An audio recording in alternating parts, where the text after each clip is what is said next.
Hey guys, welcome to another live with a murderous heart. Tonight we are going to take a very deep dive into Melanie Boudreaux, now Pawlowski. I am just going to wait for the go ahead, some kind of confirmation that you guys can hear me. There are no issues, and then we'll get started.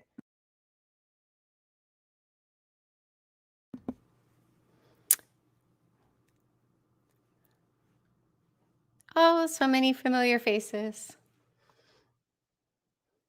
Oh, someone from England. Wow, Laura, it is late for you. Thank you for joining. That's amazing. Okay, you hear me. Great. It's go time. All right. Share my screen.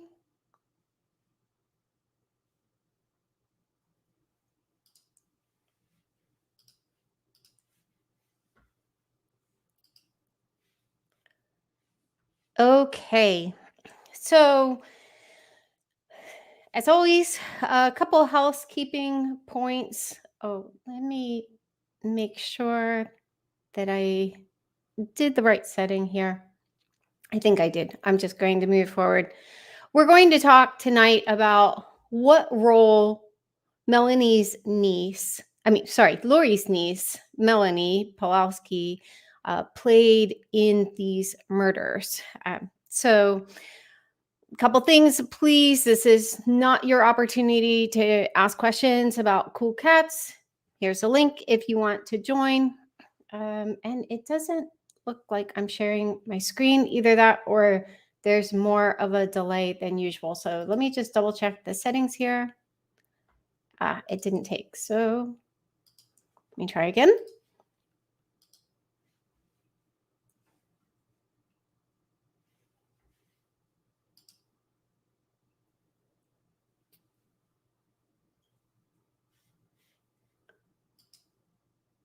It is not wanting to share.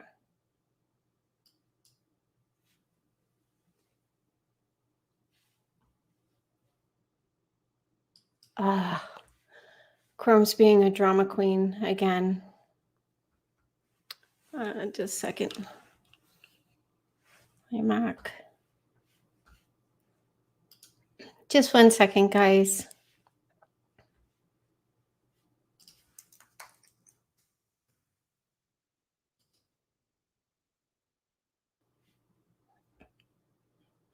I've enabled this so many times. I use the same computer every time. Screen recording.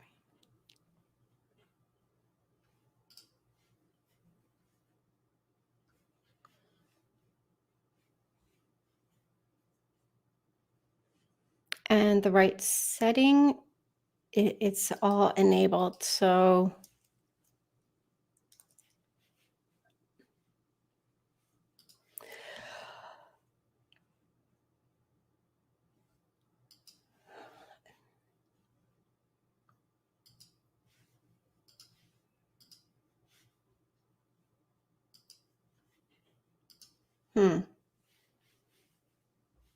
okay, let's see.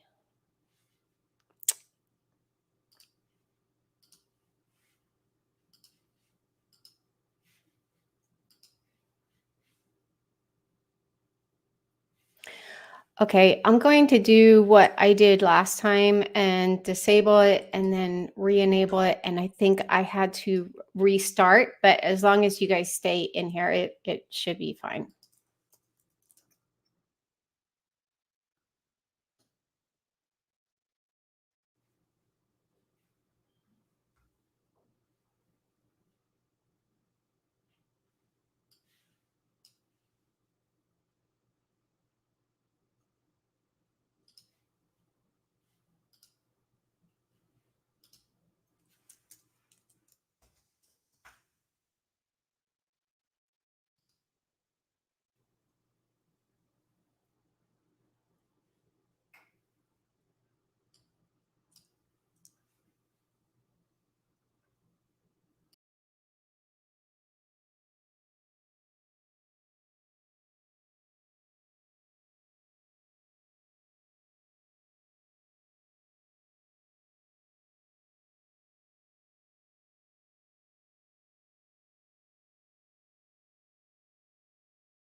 Okay, let me try this again.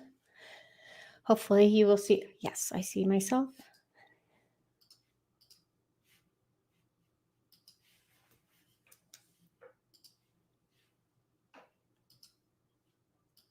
And I'm going to have to quit and reopen again. I will be right back.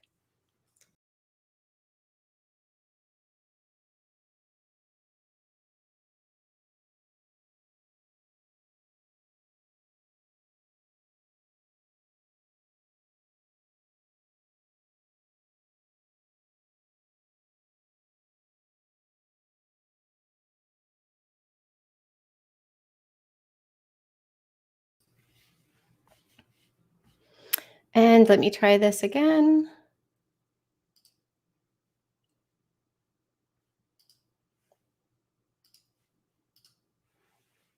Yes, looks like that worked. Okay, fantastic.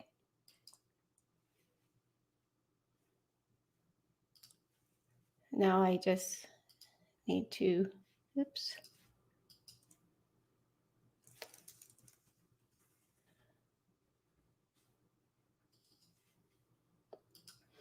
Open up the presentation again, and I think we are good to go.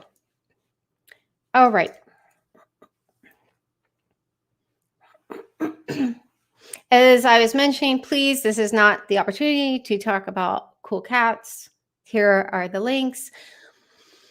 And the one thing you can do for me, if you haven't signed this petition, I have this petition trying to urge Phoenix police to investigate my brother's death.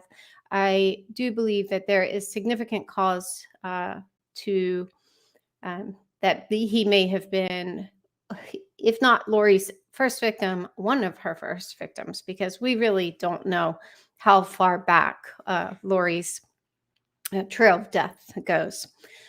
Another announcement that I want to make. I know that like they missed the live on the off weeks. So one of the things that I thought we would try is, especially since I ask that you keep the questions really focused on the topic at hand. We're going to try doing a live Q&A on the off Fridays. So same time, same channel, quite literally. This will be your opportunity to come with questions. So that will start next Friday. Okay, now let's jump in. All right, first point. Lori replaced Tylee with Melanie. So basically, Lori just kind of disavowed her own daughter and replaced her with Melanie. Now, everything I'm going to be presenting, this is not just kind of my opinion. It is my attempt to look at the facts around these FOIA docs. FOIA just stands for Freedom of Information Act. So these are documents that were ordered by a number of reporters, especially, Justin Lum with Fox 10 has really kind of led the pack in terms of ordering these FOIA docs and really kind of making it vogue.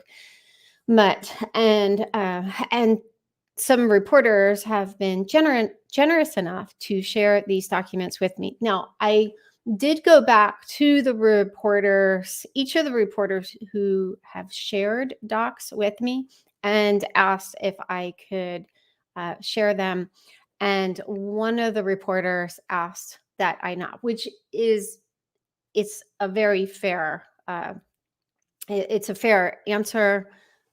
Clearly they want to use these documents to be able to cover the case. And so, that's a courtesy. And obviously, I want to keep these channels open. But I absolutely would if I could.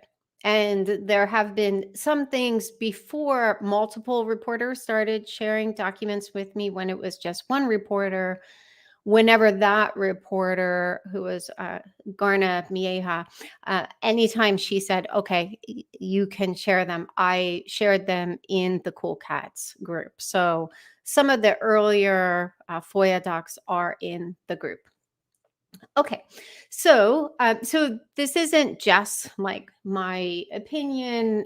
Sometimes I read some of the comments, and not to denigrate any of the commenters, but you see a lot of like people just kind of shooting from the hip, stating opinions, sometimes pretty outlandish opinions as fact. That things like that. I really try not to do that. And if you've followed my lives at all, you'll know that I pretty much try to qualify things and lean toward as much transparency as possible. There's one other thing I'm going to say about this. So I know that people have been pretty excited about my talking about Melanie Pawlowski, because she's, for the most part, pretty much escaped a lot of scrutiny. However, I do have some concern with delving into this topic. It's not something that I take any kind of pleasure in. And the reason for that is, I am very much a left brain analyst, but I'm also an empath. So these two sides of me, kind of are at war sometimes. I want to put the facts out there, and some of these facts aren't popular because early on, I think some of the reporting, and I'm not like targeting anyone, but some of the reporting around this case has just become so encumbered with, I think, a pretty, at times, pretty unnecessary level of sentimentality, and people kind of, like casting their lots with certain players, and then they have a difficult time backtracking. And like we saw that early on with Melanie Gibb. I wrote this open-ish letter to Melanie Gibb last spring, whenever she published that letter to Aval.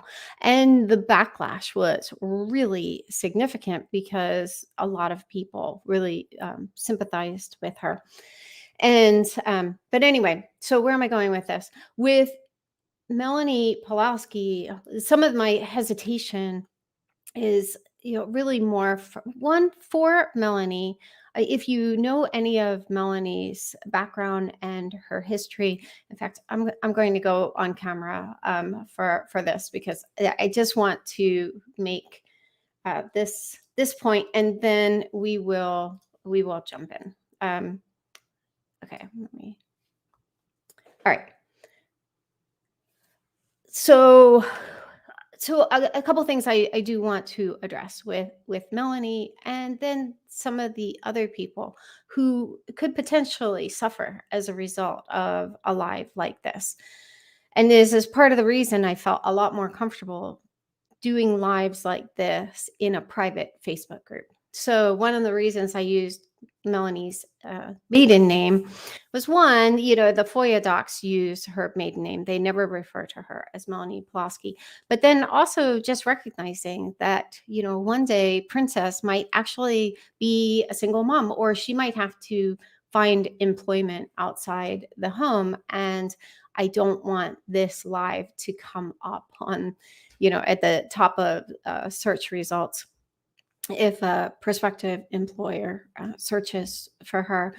A lot of this she has brought on herself, but also, if you know anything about Melanie's background, she had a lot of early childhood trauma, especially with her mom's illness. And then in the Cox family, there's a lot of like vying for everything, vying for preeminence, vying for Melanie's affection, her loyalty, even from the time she was very young.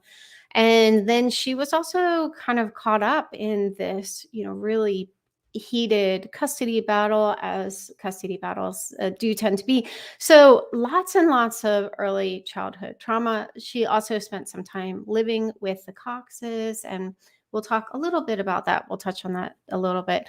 But so that establishes a context for the battle, and Lori, you will see in this presentation, Lori is an exploiter. Lori experienced her own childhood trauma. She only hints at it, but just the Cox family chaos is enough trauma in and of itself. So I think we kind of have like these generations of just chaos, and it becomes like combustible. And so I do feel empathy toward Melanie. I even feel a little bit toward Lori, because some of this, when you look at some of these players, you're just like, wow, if they had been born into a loving, healthy family, their trajectories probably would have been very different. And I can empathize with their struggle, having come from the background that I came from. I can empathize with Melanie kind of growing up without a mother, for the majority of her life. And then, there's just a lot going on there.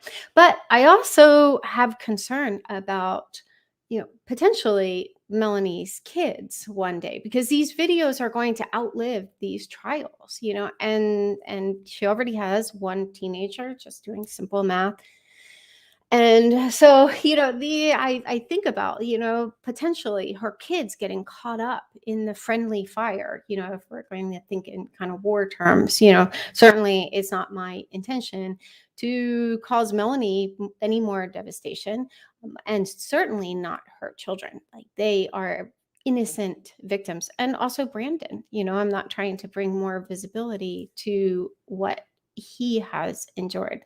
And in fact, I really empathize with Brandon, just because there aren't any indicators out there that he's going to get any kind of justice. I think it kind of looks at this point like law enforcement is saying, well, it was probably Alex, and Alex is dead, so case closed.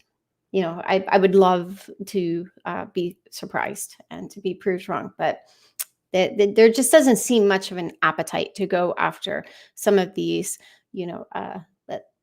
possible co-conspirators. So, having said that, that's my hesitation. In the safety of a private Facebook group, we can kind of loosen up a little bit, and feel free to live your best YouTube life.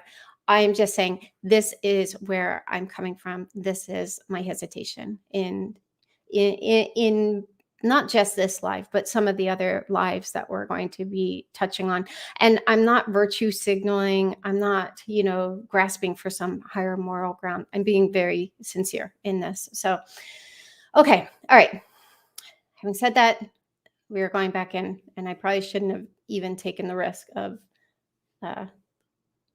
not. Oh, okay, good. I didn't stop sharing my screen. All right. So let's jump in. All right, so Lori replaced Tylee with Melanie. How? One of the first things I noticed early on is that in her interview, the day that Charles was killed, she made this reference to grandkids. And sometimes it's little things like this that, they just kind of it's like a bee that gets stuck in my bonnet. And I'm like, why would she say that? Why would she reference grandkids? Like, there's no indicator that, even if she the thought of, Charles' son's family as hers, that would be fair. They were married, for quite a while. There's no indicator that Charles' older sons have kids. So I was just like, why would she even say this? Well, I think since reading the FOIA docs, it did shine some light on this. So Lori said in her interview, it's just like just a quick reference here. I'm not even going to read the surrounding text. I included just so that, like, if you want to chase this rabbit down a hole, by all means, like, to learn more about the context. I do that more for transparency and so that you can kind of dive in. But the key thing here is Lori mentioned that she has other kids and has grandkids. So that was one of the things that I was looking for in these FOIA docs. So this was an exchange between Lori and Zulema. The L obviously refers to Lori. The Z is Zulema. So Lori said, "Hey, pretty girl, what about the idea of getting the girls together tonight at your house for an hour or two? Would that be possible?" And this was following a girls' weekend, and we'll talk more about that.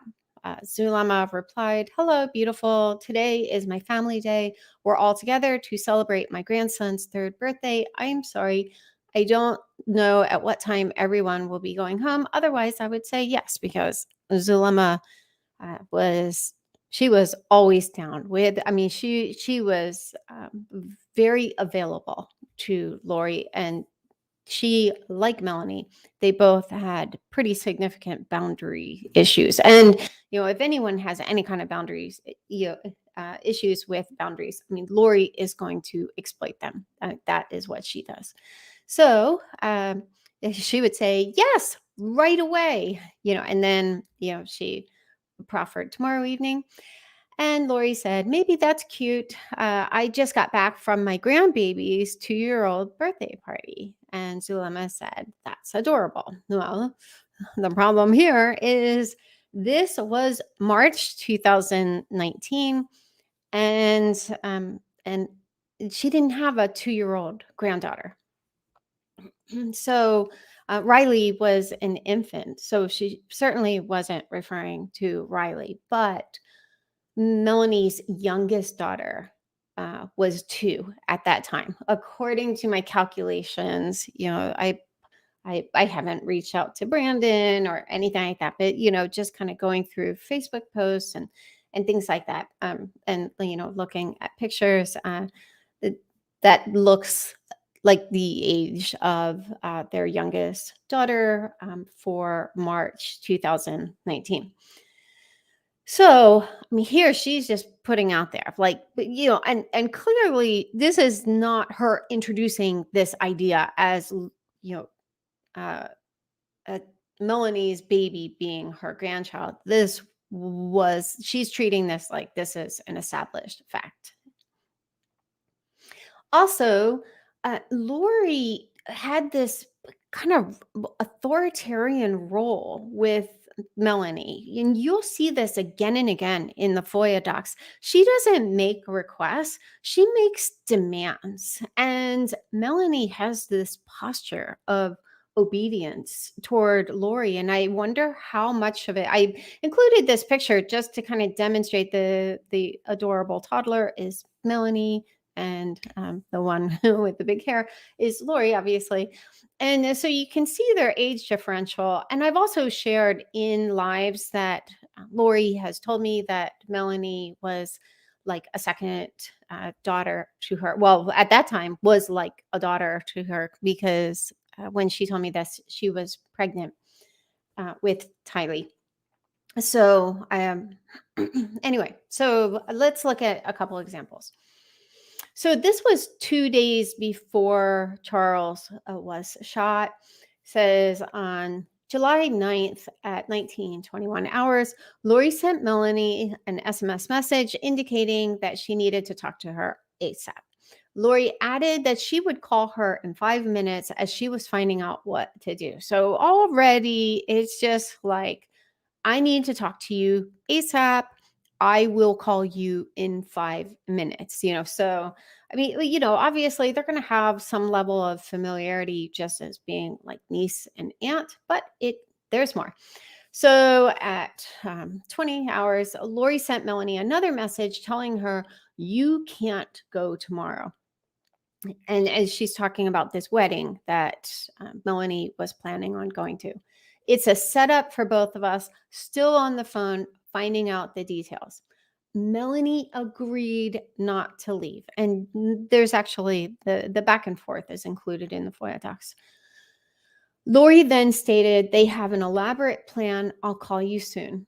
Melanie then offered to take all the babies and their stuff and drive. So Melanie's not grasping, like, like it kind of seems like Melanie's thinking like, oh, well, maybe Lori is just concerned about the safety of her 4 children. So she, offers to take them and all of their stuff, which is kind of weird. It looks like she's ready to go on the run.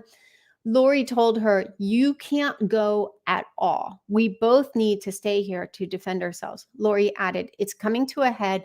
This week will change everything. So Lori is not asking, she's not negotiating with Melanie. She is telling her, you can't go at all.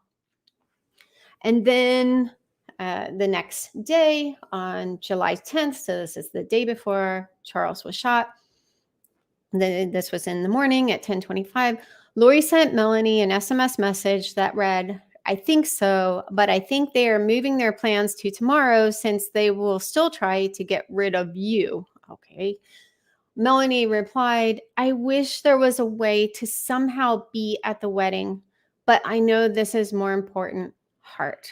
Lori responded, I know, baby. I'm so sorry. And I'm not making fun of this. I mean, I'm just trying to be as fair as possible. But she calls her baby. I'm so sorry. This is important to your mission, even though I know it's hard just to sit there. Now, it wasn't important to Melanie's mission. If anything, being in proximity to, a potential shooting, whether Lori was going to be the victim as she was selling, or Charles, what benefit is that to Melanie to be nearby? So if Lori had any kind of concern for Melanie, she would be like, okay, yeah, just go. We don't know how this is going to go down. But Lori is incapable of thinking of others or putting others' concerns first, even the safety of her children. These series of messages would lead one to believe that Lori was, Siri thought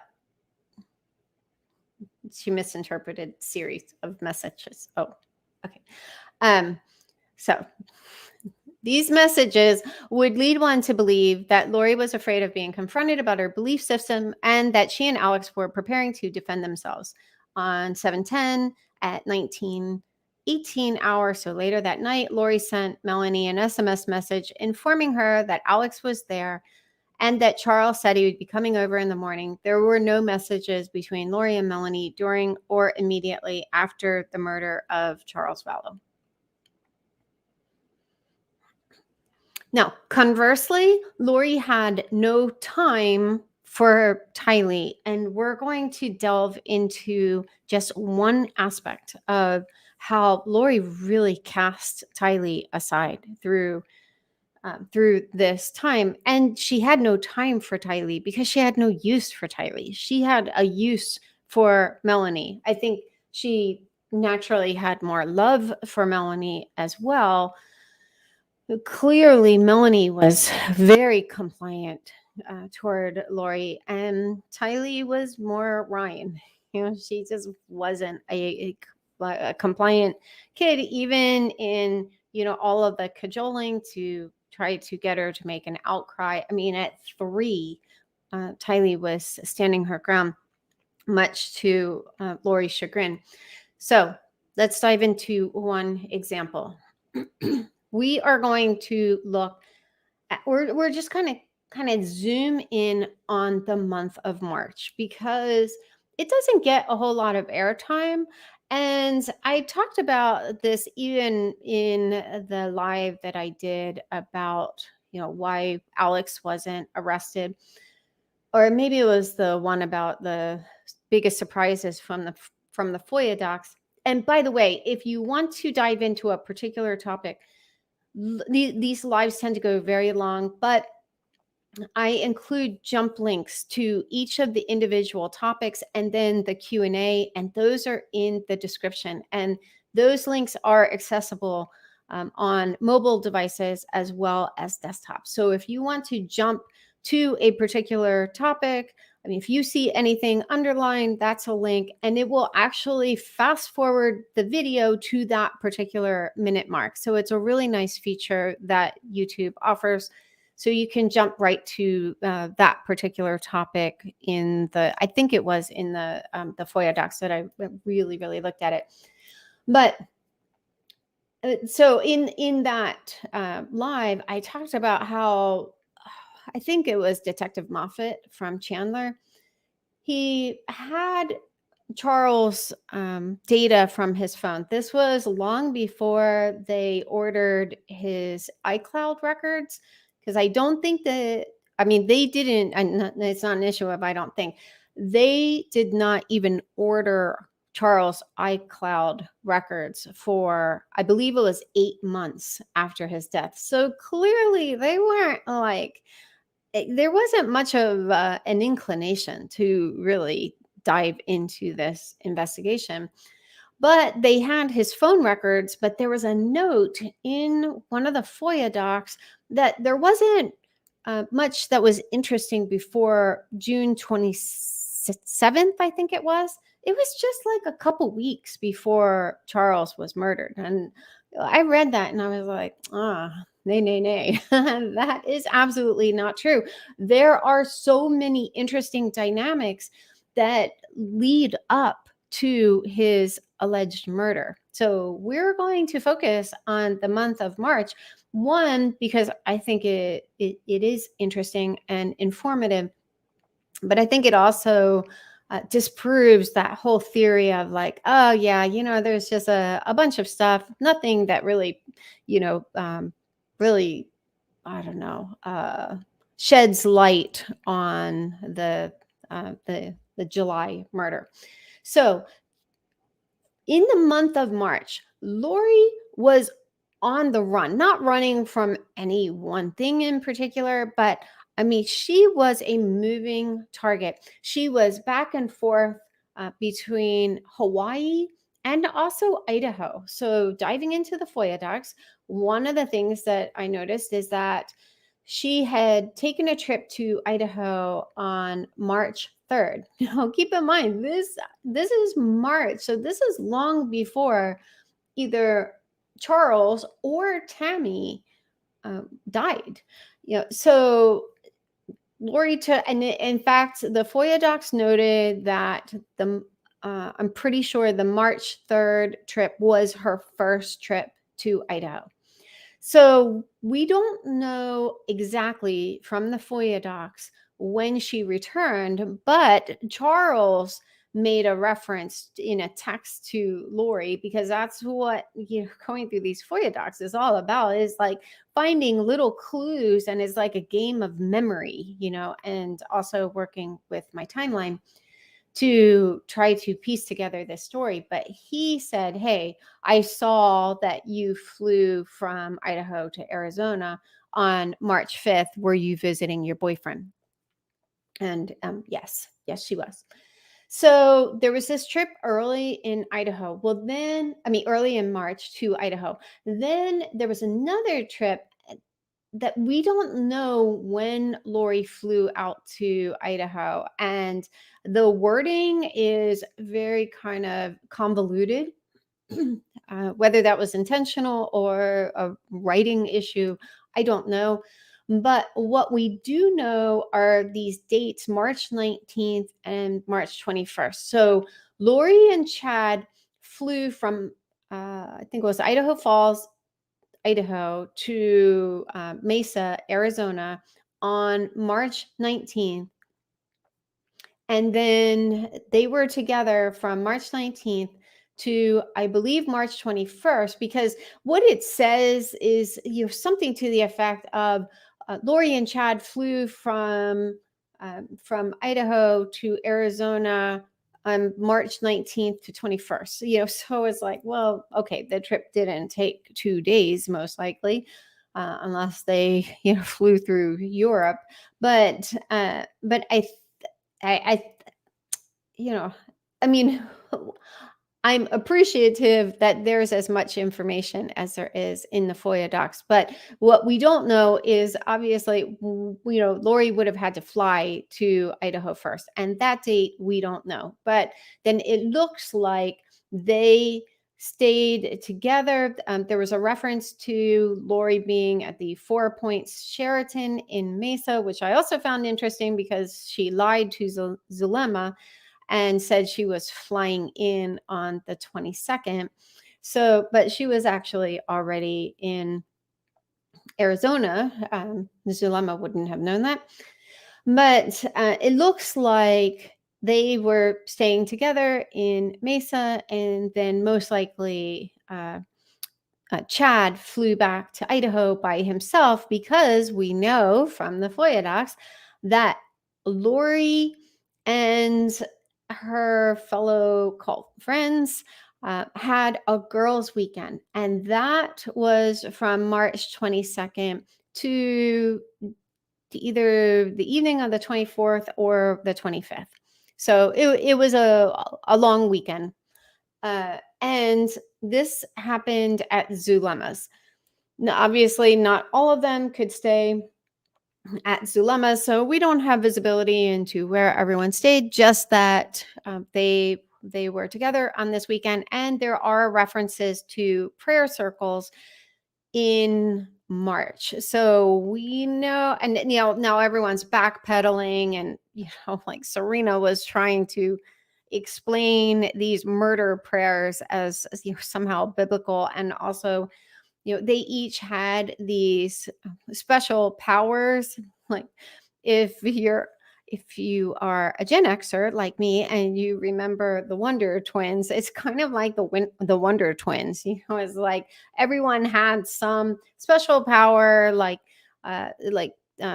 Serena's was water. Obviously Zulema was the elements, like hurricanes and tornadoes and things like that. And we don't know about the rest of them. But they would have these prayers, and from what we've can kind of stitch together from each of their very guarded interviews, they held hands and they would pray for these specific potential victims. And now they're contending that, some of them are saying they didn't pray for the kids, but then, individually, people kind of leak out like, well, yeah, they did pray for Tylee. Of course, I strongly believe they were praying for all of them. And this was not for them to be free from these demonic spirits. I already made the case in the last live, using Melanie's own words in her interview. These prayers were kind of quote unto death. Like, these were murder prayers. If someone was overtaken by an evil spirit and they had been designated a zombie, we also know from Ian's his notes that he gave to their his and Melanie's attorneys after he had cooperated with law enforcement and then regretted that. They had asked him to kind of codify, and really just tell them everything that he had already told law enforcement. So we have a lot of information about their beliefs. And once someone became a zombie, their spirit was knocked out. There was no bringing their spirit back in.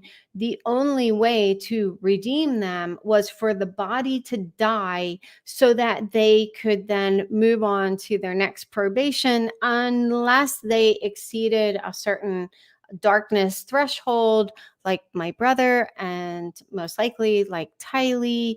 Then they were disqualified from future probations because they were just too dark. So these prayer circles were very, very dark.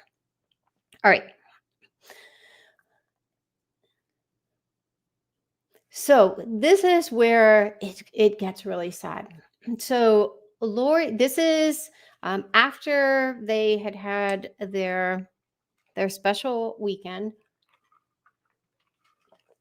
I have to remember to drink more so I don't lose my voice. So this is what makes me think that they probably dispersed in the morning because Lori looks like she, sent this in the late afternoon. She sent a text to Zulema. Of course, she starts with love bombing. You are the most wonderful hostess ever. You made everything so wonderful this weekend. I'm going to see my grandbaby. Again, another reference to a grandbaby. Then I guess I'll come back by because I left my suitcase upstairs. I think I need to stay with Tylee tonight, but not sure. We will see how the day goes. So I'm just going to stop right there. Here, Lori's been, traveling all over the place, Idaho, Hawaii, according to April Raymond and some of the women who lived in Hawaii. We just know that Lori was back and forth. And now she has just spent the weekend in Phoenix. And it's pretty clear from this exchange that it wasn't on her agenda to even see Tylee. Tylee was 16 at this time, and she was staying with Alex. And I personally, I'll read the rest of the exchange, but just knowing what I know of Lori and having read a lot of these exchanges, I personally believe that she had already made the case to Zulema that, Tylee was dark. It's so difficult living with someone who is so dark and always getting in the way of her mission. And Zulema is just full of empathy toward poor Lori and all of Lori's suffering. You never see her express even a modicum of any kind of empathy toward Tylee, a little bit toward JJ in a very weird, twisted way. Excuse me. But nothing toward Tylee. She is just feeding Lori everything that she wants to hear. So I think that Lori's intention in this was for Zulema to say, hey, you know what? If you want to stay here a little longer, you're more than welcome. But Zulema didn't pick up what she was putting down. She said, no worries. Just let me know what you decide to do. It was a pleasure having you this weekend. So clearly Zulema is like, you know what? I kind of have stuff to do. And she clearly isn't wanting to hang out longer. But what an amazing group of women. And this is very on point for Zulema. She, in the same way that Lori love bombs, Zulema, when she's trying not to anger Lori, she just kind of vomits rainbows.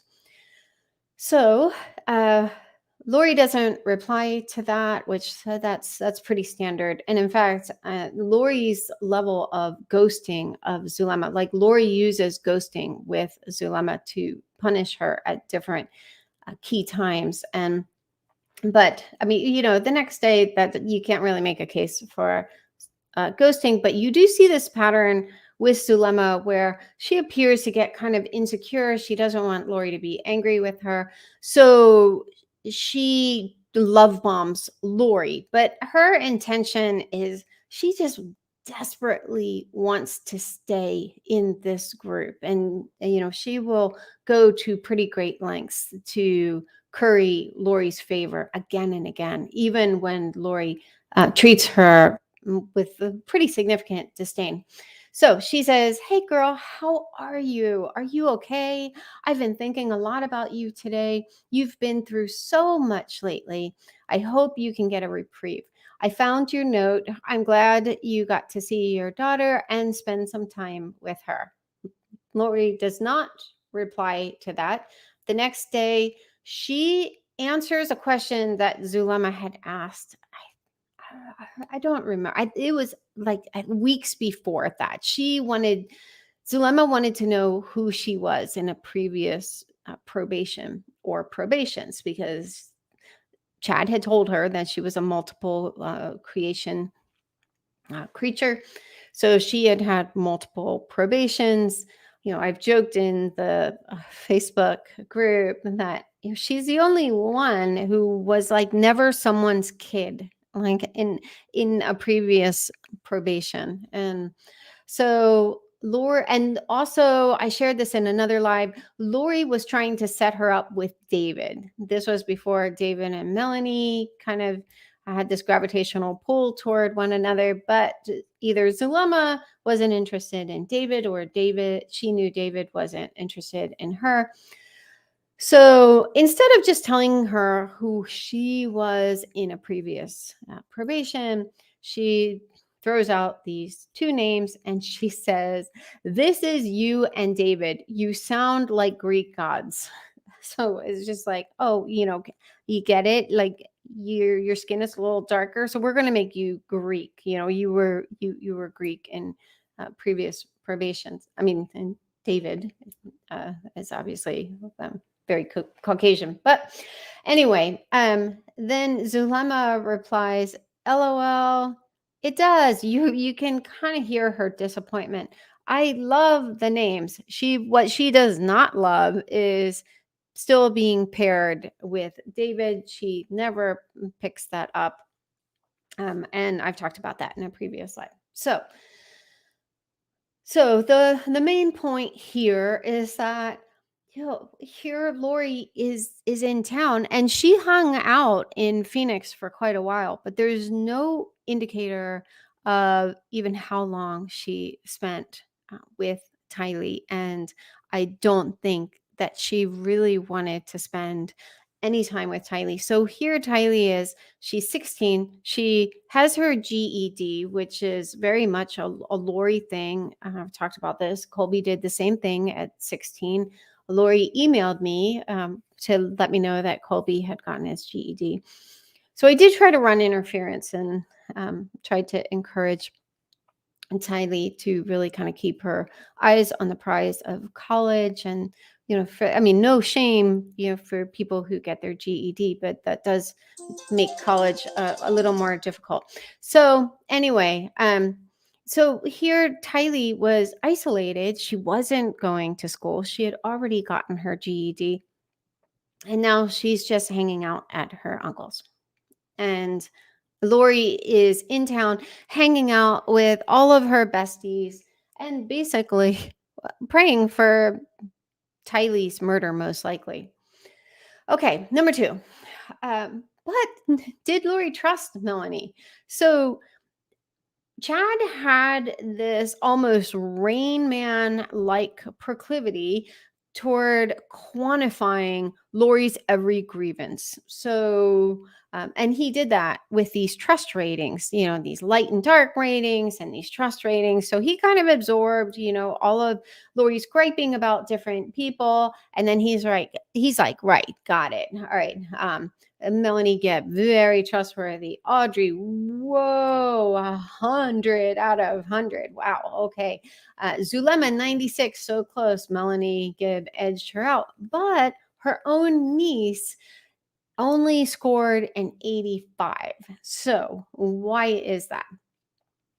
Well, Melanie had absolutely no chill. And early on, when Charles was first killed, Lori wasn't very careful either. She was putting a lot of stuff in text, but Melanie was putting way too much in text messages. I mean, if she had even just, like subscribed to a true crime podcast, that would have really helped her. But thankfully she didn't, or just didn't have the aptitude for it. But she just kept putting all these things in text. So we'll touch on a couple. So 2 days after the murder of Charles Vallow, I noticed additional messages between Melanie and Lori on July 13th. So this is the day after Charles' murder at 16:09 hours. Melanie wrote, Adam just called Brandon and told him Al murdered Charles. He put it on speaker for me to hear. She then stated, "Can you talk, please?" She doesn't get a response from Lori, or she's just sending these rapid fire. Melanie continued with, "I think Brandon found out earlier. He seemed in shock a few hours ago. And then Adam and Brandon tried to use this situation to their advantage. He cornered me, and Adam put it on speaker to tell me. Then, why would he need to put it on speaker? Well, keep in mind, Adam is in Tucson on Saturday. So, most likely that's why this is on speaker. I already talked about how, there are pretty significant differences between Zach's accounting of when they went to Tucson and Adams through Nicole. But this was Saturday, and it sounds like this is when word started spreading through the family. Anyway, then Brandon said, "Do you still believe everything you believe?" And Brandon is with the moving truck at my new address, moving things with whatever. I'm at the house with the kids. Lori responded, "Call me." So Melanie's like spinning out, and Lori is not having any of this. She's like, "Just call me." Melanie would then send another message to Lori later that evening asking, "Does Tylee have a phone or a way to contact Brandon or Adam?" Lori responded tersely, "Nope, I still have it." This statement would indicate that Lori took Tylee's means of communication away from her after the murder of Charles. Now, there is a reference when I do the live about Tylee. I'll pull out that reference. But some friends stopped by her house a couple days after Charles' murder because they couldn't get a hold of Tylee. And Lori let them in. And I think it was after that Tylee had access to her phone. And the reason I say that is, again, I'm like kind of stitching different details from different documents together. But at one point in the FOIA docs, one of the investigators mentioned that there was a gap of a couple days in Tylee's data. So that would have been most likely when Lori had her phone. So some people think that Lori had her phone for much longer.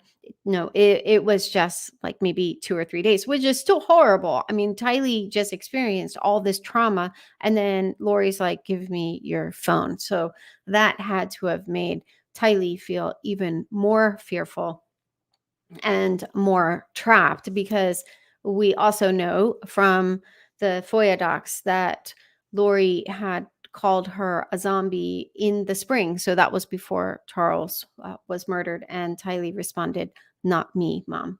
So, okay. Another reference. So Melanie gets a burner phone. And there are all these details about the burner phones. And if you're not used to my lives, one of the things that I do is I have one Google Doc where I just keep track of all of these phone numbers and iCloud accounts and things like that. I can't share that publicly. I could, but there are quite a few lapses in the redactions. And so I've found quite a few of like their phone numbers and references to their different account IDs. I mean, one time I found a number well, no, I'm not, I'm not going to give uh, law enforcement intel and how I'm finding these. Okay. So, but I find them and I keep track of them in this Google Doc with things like, when was this account initiated, any references to that particular either iCloud account or number. And so, what I'll do is I'll figure out the font that is being used and then drop them in the redaction. And typically I'll also right over the text before it. I don't know why I didn't. With this time, I probably wasn't planning on sharing the screenshot, but and that's just kind of more for transparency. So, but there's this point. It says there's a message sent to this number and the iCloud account on August 3rd, 2019 that read, "It's Leilani Lee." Now, keep in mind, Melanie's middle name is Lee, so all she did was switch out the M for an L. Save my number for you guys only. The contact for Leilani Lee was saved as Miriam, so that was most likely on Lori's phone. And there are quite a few details around this Miriam account, but based on content, it is believed blah blah blah. Anyway, so clearly Melanie gets this this burner phone, but then identifies herself with this burner phone. But there's more. That's not even all of it. Okay, it gets better. On July 19th, at 17:41 hours, Melanie sent Lori an SMS message that indicated it's Melanie Lee, my clear line I'll use for emergencies. So this is like her regular phone. So anyway, whatever. I'll use for emergencies. If you have something you want to send to this phone, text me a monkey covering his eyes emoji, and I'll know to look in this one. And anyway, so Melanie's letting them know, like, just send me this emoji and then I'll know to check this. And so I'm sure Lori was very underwhelmed by all of this. And I think that these missteps and just her overall lack of criminal sophistication, not that Lori was sophisticated in any respect, but she was more sophisticated than Melanie was. So I think that these things contributed to Melanie's reduction in trust rating. Okay. But even with that reduction in trust rating, she was still Lori's ride or die alibi. So let's take a look at that. There are two key dates where Lori needs an alibi, and she also needs to disappear. So, and this is a solid Cox family tradition. I'm not going to go into all of the instances of this, but anytime something sketch is going down, I mean, they all scatter.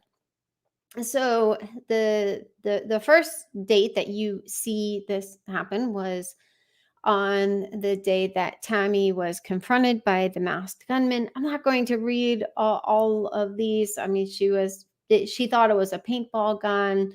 Some of these screenshots I just provide for the sake of those who may be new to the case, in case you want to, kind of dive into some of these details. But there was also a Facebook post, I think it was by Garth, and it said, "To the guy who shot a paintball gun at my mom tonight, I just spent 45 minutes outside looking for you. It's a good, I'm sorry. It's a good thing I didn't find you, you despicable rat, for your health. I hope the police find you." Okay. So October 9th, that I think this was the date that you clearly, well, not, I shouldn't say clearly, where I believe that the FOIA docs point to a plan that Alex was supposed to shoot and kill Tammy. Something happened because Tammy does reference that he shot at her, and it sounds like the gun may have misfired. I did in my very little exposure to guns, I had a 22, and it did misfire when I went to the range. So I don't know if I don't know what the deal was with that, because Alex had a lot of experience with guns, but something went down. Okay. But so where were they? Well, we know from the FOIA docs that Lori was with Melanie. I feel reasonably confident that she was with Melanie on October 9th, which was the date that, it appears that Tammy was supposed to be shot and killed. Says here, October 9th. I'm not going to read all the hours unless it's relevant. Lori to Zulema. Okay, perfect. Just text me when you are close and I'll come out since the kids are asleep. This text was later determined to be about Melanie Boudreaux's children and not Lori's children. This was according to information received from Brandon Boudreaux.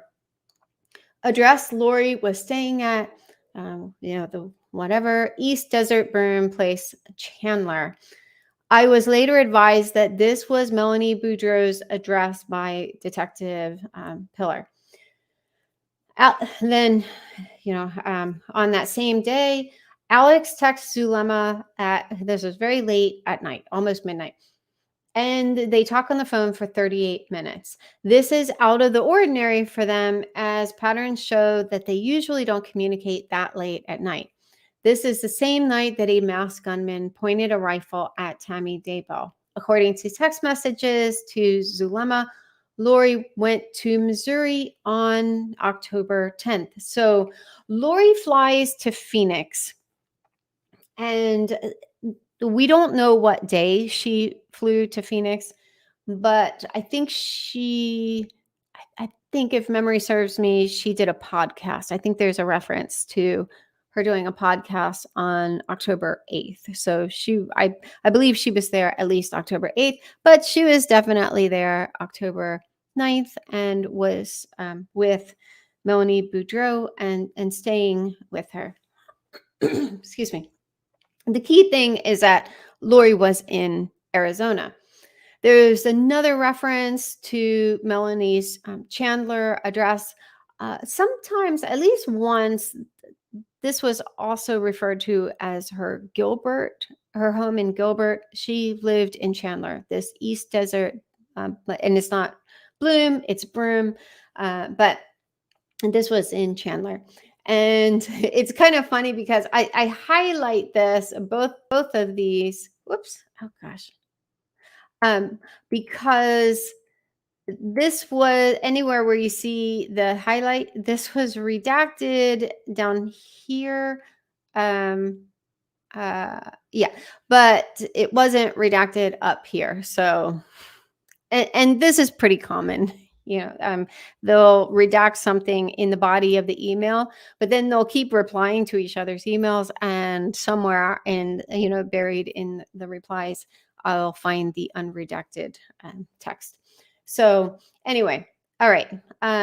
So yes, and it makes the point. Okay, well, I'll just read it. I would double check that Lori/Melanie did have access to the East Desert Broom residence, because phone records are consistent with, and this person misspells Melanie. They put an I in it. You see it all through here. So when I put an I in, it did fit. Are consistent with Melanie's phone. That does not mean, obviously, that they're referring to Melanie, but most likely. Consistent with Melanie's phone being there at her East Desert Broom address on October 9th. There was also a reference to kids in a pool or like a slip and slide or something. That was pretty early on, probably in the first FOIA doc. Okay, but just driving home that point. But we do know now from the FOIA docs, more through kind of inference, that Lori had a travel companion. We know that she went to Missouri, and rightly so. I can understand law enforcement not exposing details about her travel companion because they were focused on Lori. But we know that she had a travel companion because in this whole back and forth, which, if you're so inclined, you can read that. But on October 10th, because Zulema did see, I think, Zulema came over to Melanie's house on October 9th in the evening. And that's why Lori was saying, the kids are down, we'll be outside. So Zulema says, it was so great to see you last night. Are you girls going to Missouri today? So we know that clearly Lori had a companion, but also a confidential source. I've shared this in other lives. A confidential source told me, I think this was in 2020, that Melanie had accompanied Lori on a trip to Missouri. And at that time, this was in October. This person actually gave me dates. And so, I was like, Missouri, that's so random. And, her pattern is much more when she escapes to Hawaii. Even when Joe was found dead, we found out from April Raymond that Lori then took off for Hawaii, and she hung out with all of her friends in Hawaii and was openly sharing that she had paid Alex to murder Joe. But, so typically she's going to Hawaii, but there was a whole reason for her to go to Missouri, and it's weird. We'll go into it in another live. But okay, another indicator, let me make sure I didn't skip. Okay, another indicator that Lori had a travel companion was in this email here. This was, let's see, someone, I think, Nathan Duncan, who I think he works for Chandler. No, Chandler or Gilbert. But I think Chandler. To Ryan Pillar, who's with Gilbert, and then the different people from the FBI and Chandler are also included. And Nathan wrote, I am thinking that someone needed this information on Lori's flight to Kansas City. Can someone please pass it along? Then it's redacted. I did not find this information unredacted anywhere. There is no screenshot of her Phoenix to Kansas City flight. However, in a deleted text message, I don't know if he meant singular or plural, but we'll just go with plural. In deleted text messages, this was discovered. American has a nonstop flight, Phoenix to Kansas City, Thursday at 1 p.m. I personally believe this was a text message to Melanie. It was pretty clearly that she was texting these plans to her travel companion. Now, one thing I will note, this is not me being sloppy, not that I'm above being sloppy. For some reason, sometimes when I save these documents, the text shifts. So that's just a technology issue, but you can see that it does fit.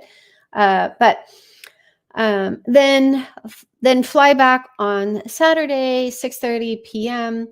Audrey said we could stay with her, but I told her we could get a hotel and she could stay with us. She will take us to all the amazing sites. And I add another note down here. Not only does Audrey fit, but another FOIA doc actually left Audrey's name unredacted. So we do know that was actually Audrey. And this time period also aligns with a claim that Melanie made in one of her interviews.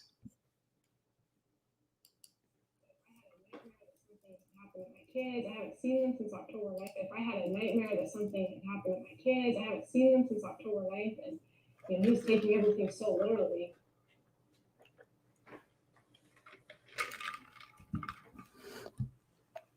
So, this is Melanie making the point that she hadn't seen her kids since October 9th. All right.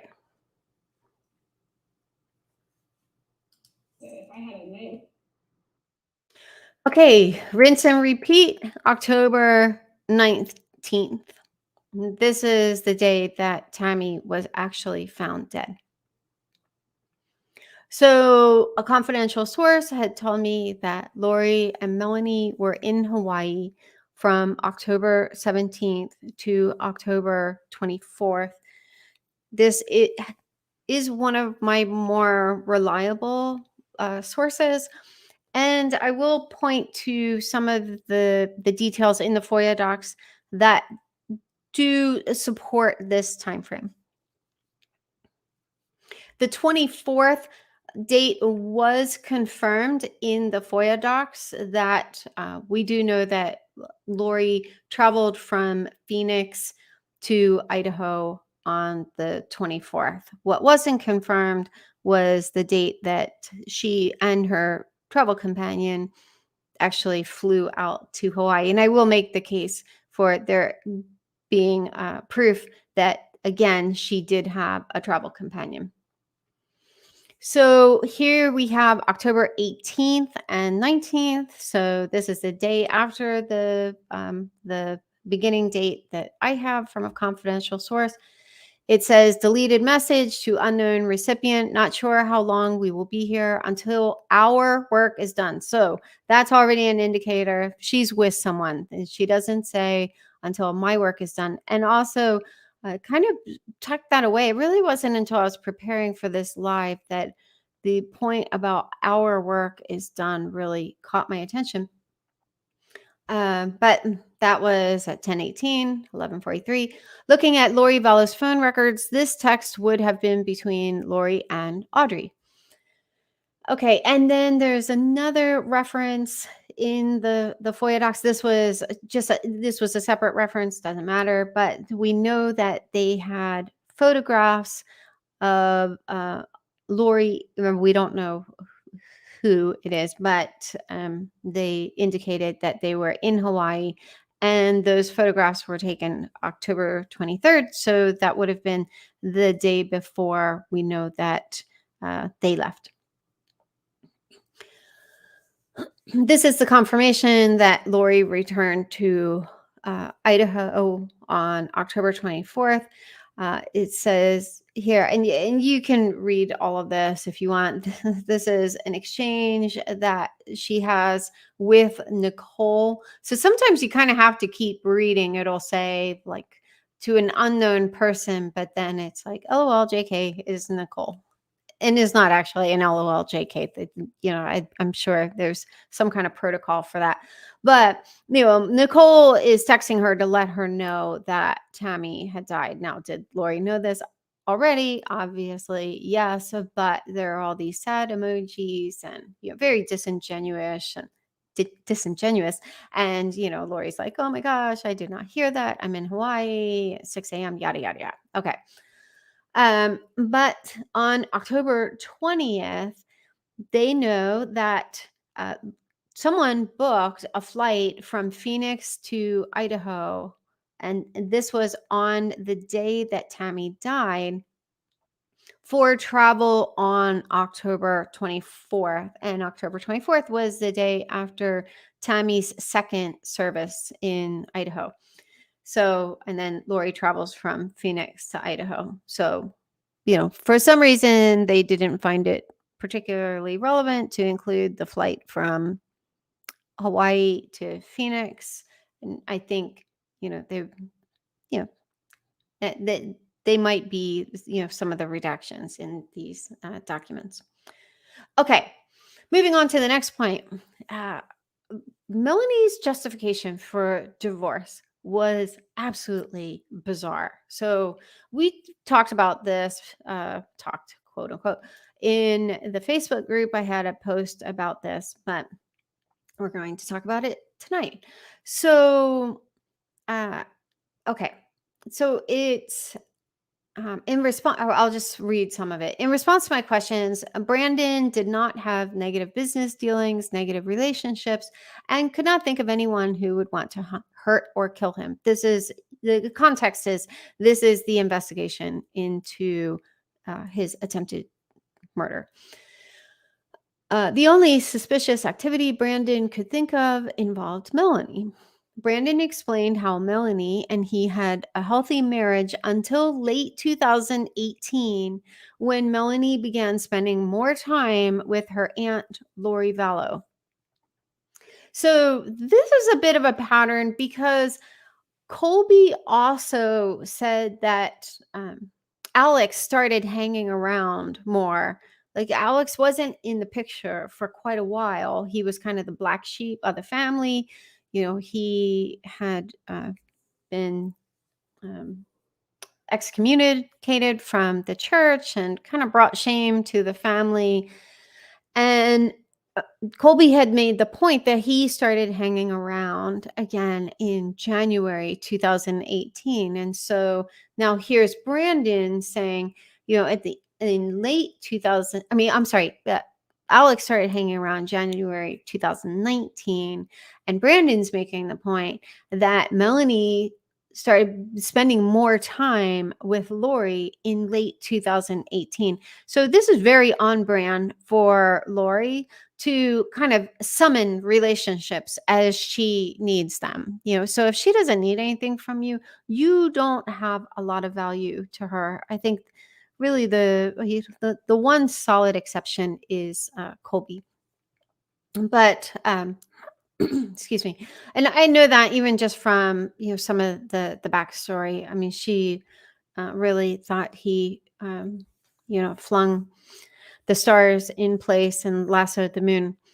And I don't mean that in any kind of derisive way. I'm just saying they had a very, very strong bond, and I think they still do. But Brandon told me that Lori was part of something different with regard to some religious thing. Lori convinced Melanie that Brandon was homosexual and needed to divorce him. Lori told Melanie that she prayed about the issue and God answered and confirmed Brandon was homosexual. Homosexual. As a result, Melanie told Brandon she wanted a divorce, but I'm going to stop it right there because there's another document that kind of brings a little more perspective on this. So we're going to jump ahead to that. Of course, I always share a link to these presentations at the end. So, you can feel free to fire it up and read at will. But let's back it up a little bit. So Melanie's dad, Steve Cope, he said that he had seen signs of Melanie becoming radicalized in the spring of 2019. So this is one of the investigators interviewing Steve Cope. And the investigator notes, I had asked Steve how he had obtained custody of Melanie. Steve believes incidents involved with whatever. And violence was the reason why he was awarded custody. Melanie was their only child in common. I asked Steve if he could provide examples of the change in Melanie's behavior in the spring of 2019. Excuse me, I need to take a drink.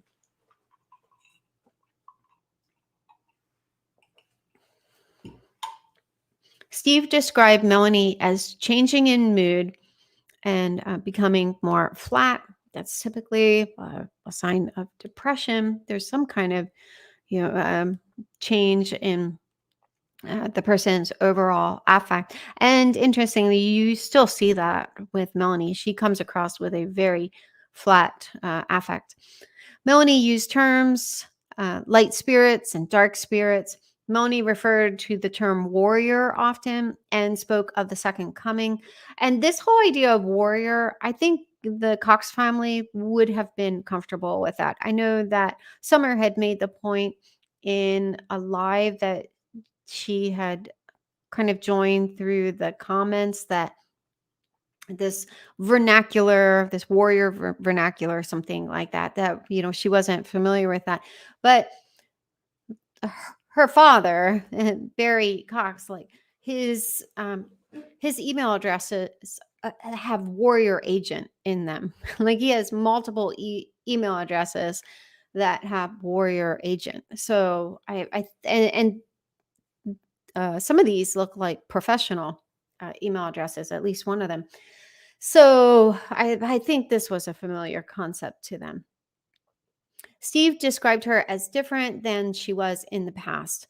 When Steve would try to question Melanie about what was going on, she would say, I got my revelation. You get your own. We'll see that pop up again. Steve spoke of a trip his wife, Christy Cope, took to Arizona in May of 2019. So this was shortly before Melanie said that she wanted a divorce, like within weeks. Christy would visit to see everyone and help Brandon and Melanie out. Christy visited every year, but this trip had noticeable differences. Steve said Christy told him the house was filthy and unkempt. There were holes in the wall. I mean, this was a beautiful house that overlooked the temple. But it sounds like inside things were kind of falling apart. Christy had never seen the house like this. She spent the entire trip trying to clean the house up. Everyone in the house was on an electronic device, including Brandon. Melanie was constantly on her phone and would announce she was leaving for a couple hours to go to the temple. Christy reported this happened every day she was visiting. So clearly at this point in May, Melanie has this stronger affinity and sense of I don't know, value or obligation to go to the temple more. And a lot of their, even like Lori and Zulema praying some of these like crazy murder prayers around Charles was done in the temple, either them together in the temple, or at times, like when Lori was in Texas, they would go to the temple at the same time, so they would coordinate their schedules. But it sounded like Zulema was in the temple in, I guess, Mesa or somewhere in Phoenix, and Lori somewhere in the Houston area. So a lot of activity really kind of focused on the temple.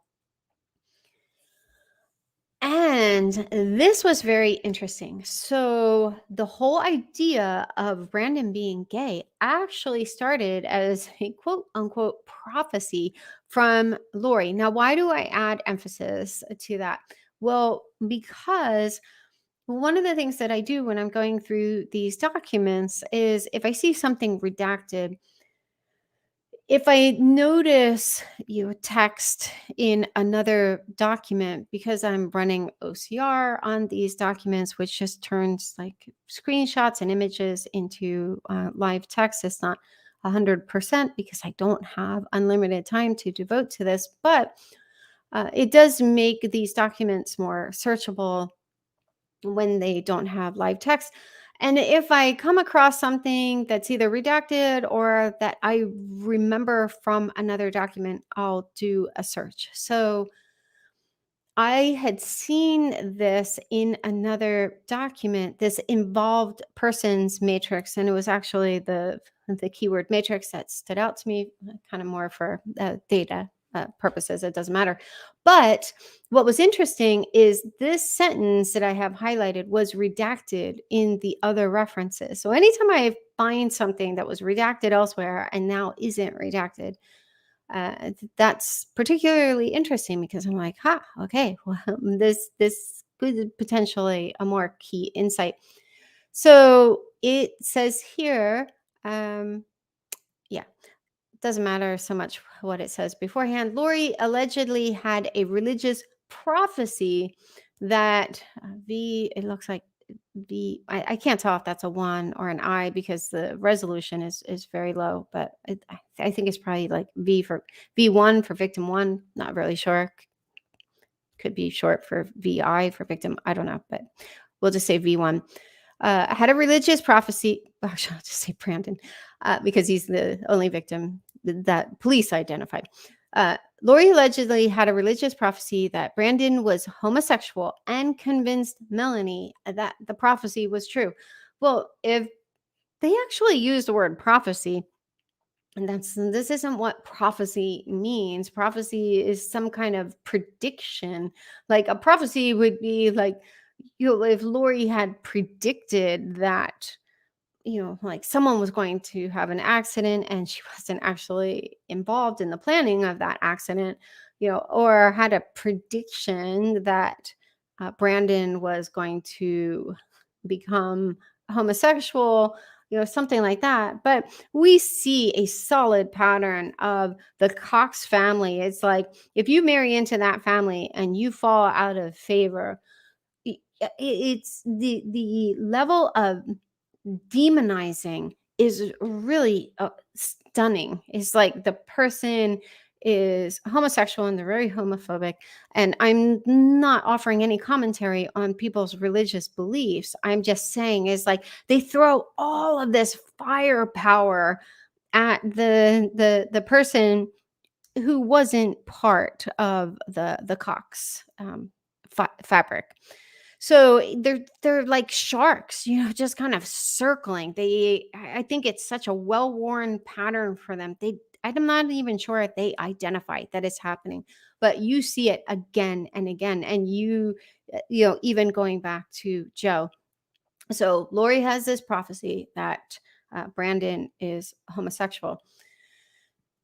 Now, one thing I thought was interesting, it might be interesting, it might not, it could be coincidental, but I do see a pattern with Lori of seemingly attaching significance to dates. That's why this kind of stands out to me.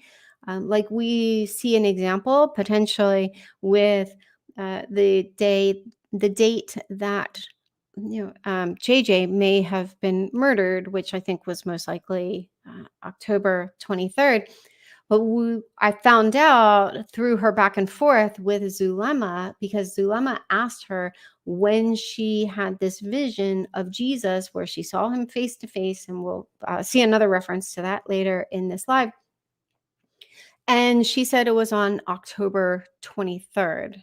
That would have been October 23rd, 2018. And so that's part. And there was another example. I can't think of it off the top of my head, but I saw this note here.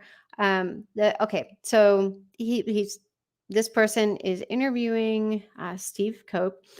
The following summary is what Stephen told me. Melanie and Brandon were at his house. So there's another reference in another document, or maybe later, or elsewhere in this document, who knows. But they were on vacation and they were at Melanie's dad's house. So it's already like, if you kind of take a step back from this, it's already bizarre. Like they're at her father and stepmother's house. This is Steve and his wife's opportunity to, connect with their grandchildren. They lived in Utah. Melanie and Brandon lived in Arizona. So I don't know how much contact they had. And this event happens. So Melanie and Brandon were at their house in Salem, Utah. Melanie and Brandon were visiting. He believes that he is Steve. It was June 27th, 2019 at 2:00 in the morning. So this is very, very specific. And I don't think that he's just guessing because a text was involved. So I suspect that Steve had dug through his texts and found this text from Brandon. So Brandon, who was in the house at the time, it wasn't a text, he called. He called Steve's cell phone and asked him to come downstairs. Melanie told her father she wanted a divorce from Brandon. Brandon was in shock and didn't understand. Stephen spoke with them both separately. So it's like, surprise. This is when Melanie decides to tell Brandon while they're on vacation. And this is also a solid pattern among the Cox family. Like they are chaos creators. Like chaos just kind of follows them wherever they go. So it's like, oh, did you think we were on vacation? This can't wait. I have to tell you right away that I want a divorce. So that's part of the reason, kind of given that backdrop that they're on vacation ostensibly to, have some time away and and connect with family. So that made me wonder, okay, what put this, kind of, I don't know, this gravitas, like why the sense of urgency? Then I read elsewhere. It says Steve wanted to clarify some dates that he had given me because when he spoke from before, doesn't really make sense. Steve and Stacy Lynn Cope, Melanie's biological mother, were divorced on June 26, 1996. Melanie was 6 years old at the time, yada, yada, yada. The key here, they were divorced on June 26th. Obviously, that was years before Melanie was very young. But now I wonder, did Lori jump on this opportunity? Did she try to add undue weight to this quote unquote prophecy or divine revelation that Brandon was gay? Quite possibly by doing this on the anniversary of her parents' divorce. All right. Oh, yeah, there was a reference in here. Okay, I will read the rest. Melanie was 6 years old at the time, and there was a brief separation of he and Melanie prior to the divorce when Stacy took Melanie to stay with Janice and Barry Cox in Rialto, California. The separation lasted for approximately 6 months, and Stephen feels Lori may have been there as well during this time. Excuse me. So just kind of putting two and two together. Lori had just recently become a single mom. Uh, Colby was born just like a few months before this. So that does kind of stand to reason that she may have been living with her parents. So this also may explain what, well, yeah, actually, that family picture, yeah, Melanie's younger than 6. So, and there are, if you read the divorce documents around Stacy and Steve Cope's divorce, I don't get too much into that because I really just try to stay super focused on what's right in front of me. But there was a lot, and it would have translated into a lot of trauma for Melanie if the facts are accurate. Now, this is absolutely bizarre. This is Melanie's confirmation that Brandon was gay. While Stephen was speaking with Melanie, she showed him a video and said Brandon was gay. The video was of Brandon on a work trip in Atlanta, Georgia. The video depicted another male dancing with Brandon along with several other people partying. She based this information off the video and the vision she had at the temple in Arizona. So, who knows? Lori might have shared this with her before they went, or it might have been just a little bit before. The vision, okay. The vision was of a meter. The meter went from 0 to G. G meaning gay. Melanie described how she saw the meter go all the way to G and that this is how she knew.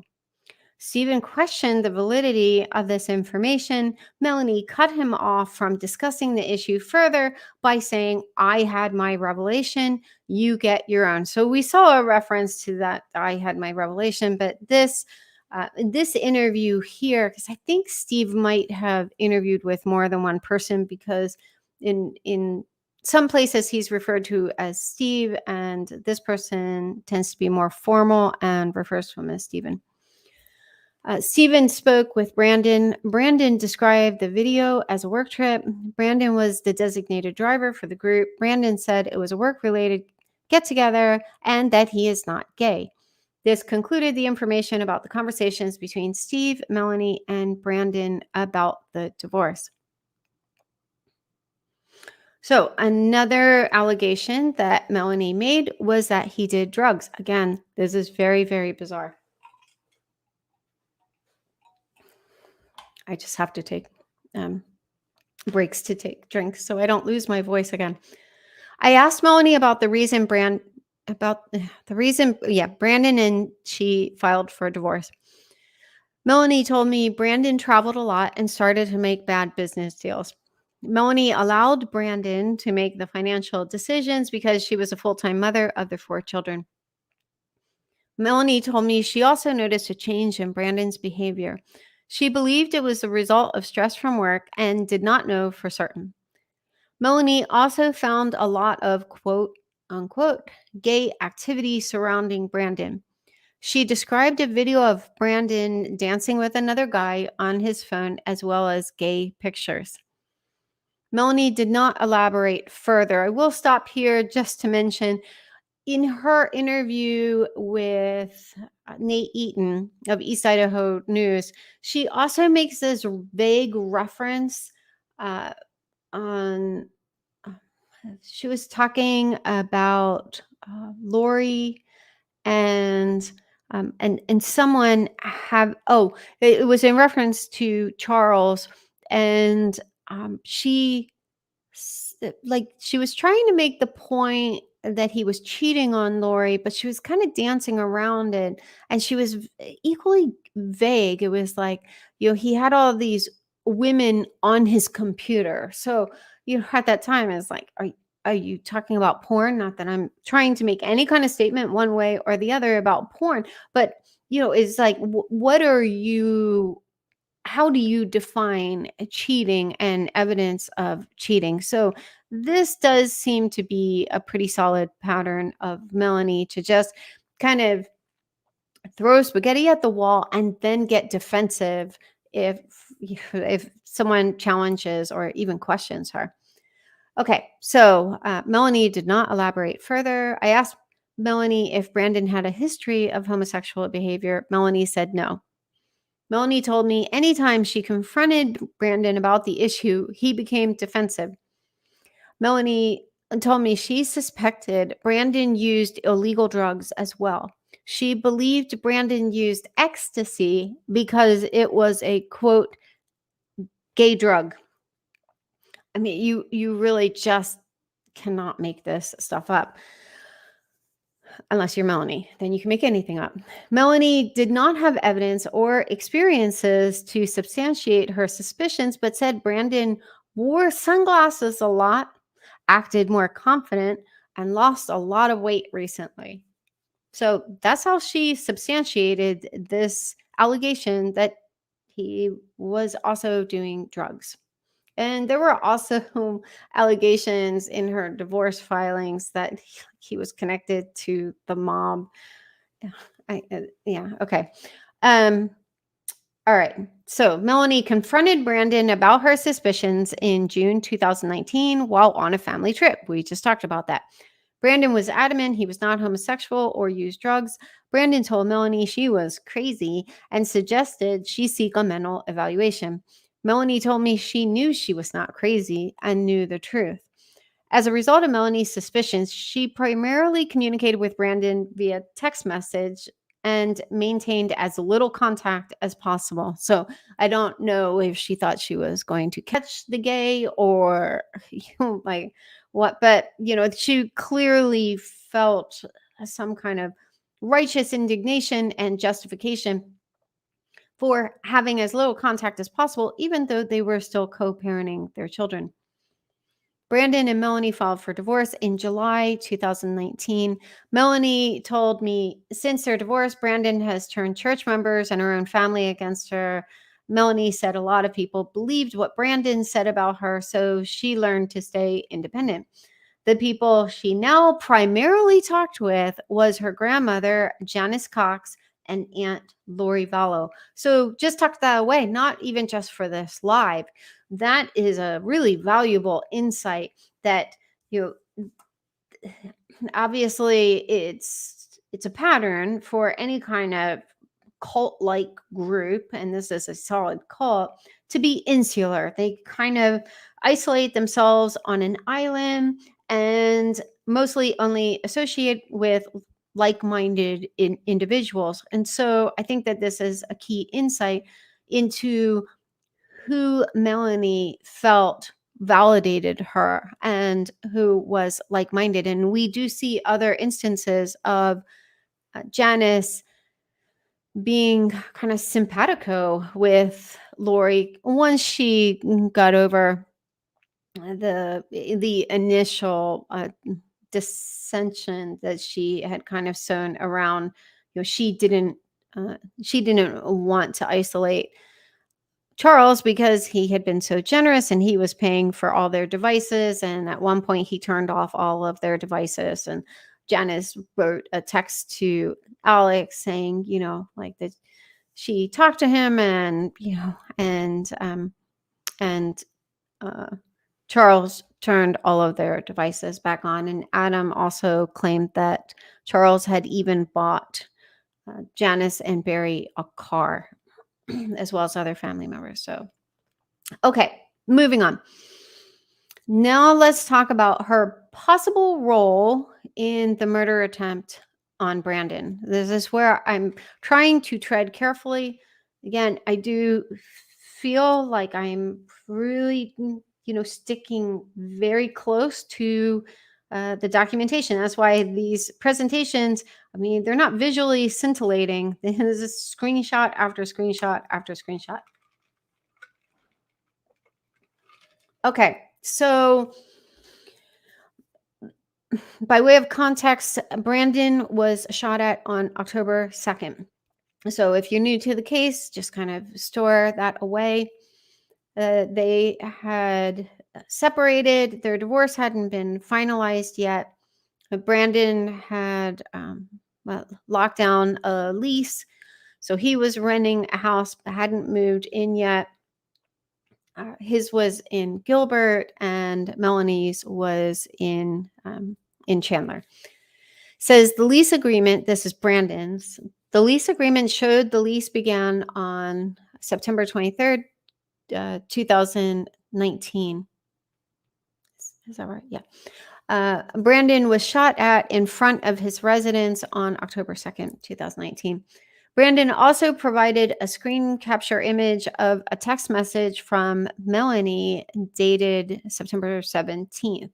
Melanie asked Brandon for his new address, to which he replied, providing his East Phelps Street in Gilbert.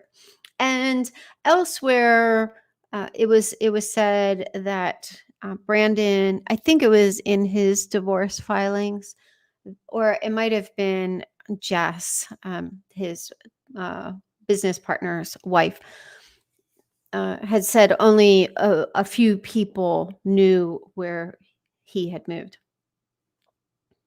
Because even before Brandon was shot at, he was, according to others, he was worried about being next because he had been identified as a dark spirit. And, there's pretty clear indicators that this email that Chad had sent to Lori in January, and I do go over this in quite a few lives because it is such a critical email.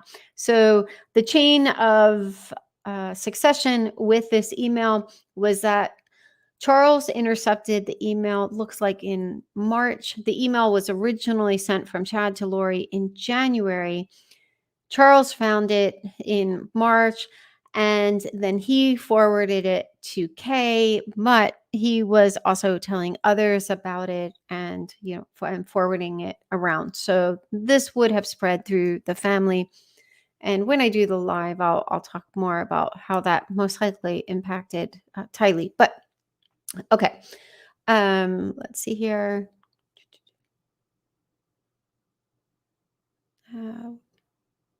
Okay, another point that I think is pretty key is that, and I thought this was very interesting. I did bring this up in the one about the biggest surprises from the FOIA docs, that Brandon and Melanie closed on their house. So they sold their house. They were divorcing. They sold their house on October 1st. So he was shot at the very next day. And early in the morning, the FOIA docs put Alex in Arizona, just outside of Phoenix. He was caught on a surveillance camera, just like maybe within an hour of Phoenix, very early in the morning. So I thought that was interesting because I do wonder if the original plan had been to possibly shoot Brandon after they closed on the house. Who knows? But it's just notable that, I think it's safe to assume that when they closed on their house, Alex was already in Phoenix, and then obviously he was shot at on October 2nd, and then the owners of the new owners signed the next day, October 3rd. Now, why is this? Now, this is just me surmising from these details. It could have been done to prevent having their assets tied up in probate court. So Melanie may have wanted to lock down the sale of the home. And this is outside my area of expertise. That's just me taking a jab out at why was he shot at so soon after they closed on the house? Like, you would think they want like a little bit of time and space, but clearly it didn't send off alarms, because I already talked in the last live about how many opportunities law enforcement had to arrest Alex, or even just bring him in for questioning. Excuse me. Okay. Ian's FBI notes also paint a very dark picture of Melanie's involvement. And I'm including this because this isn't new to the FOIA docs. I think it's really important just to kind of drive home this point. Like, we don't want to normalize this behavior. Like the notes around, and sometime I plan to do a live just on his documents, because I think they give us the most insight into this this whole group's what little structure they had. All right, so Ian had said, and I had just pulled this from the dashboard that I created, and that's just because the screenshot that's out on East Idaho News, it's pretty low resolution, and this is just a little easier to read. But if you want to go there, you can use this bit.ly link. It's just bit.ly Ian notes. Okay, so Ian is saying, we married faster than any sane couple would. I will offer some suggestions on, a single suggestion on why that is. And I don't think it's for most of the reasons that people suggest. But we both felt it was right. On our wedding night, she began to elaborate on the ideas she shared earlier about her children coming to her. So tuck that away.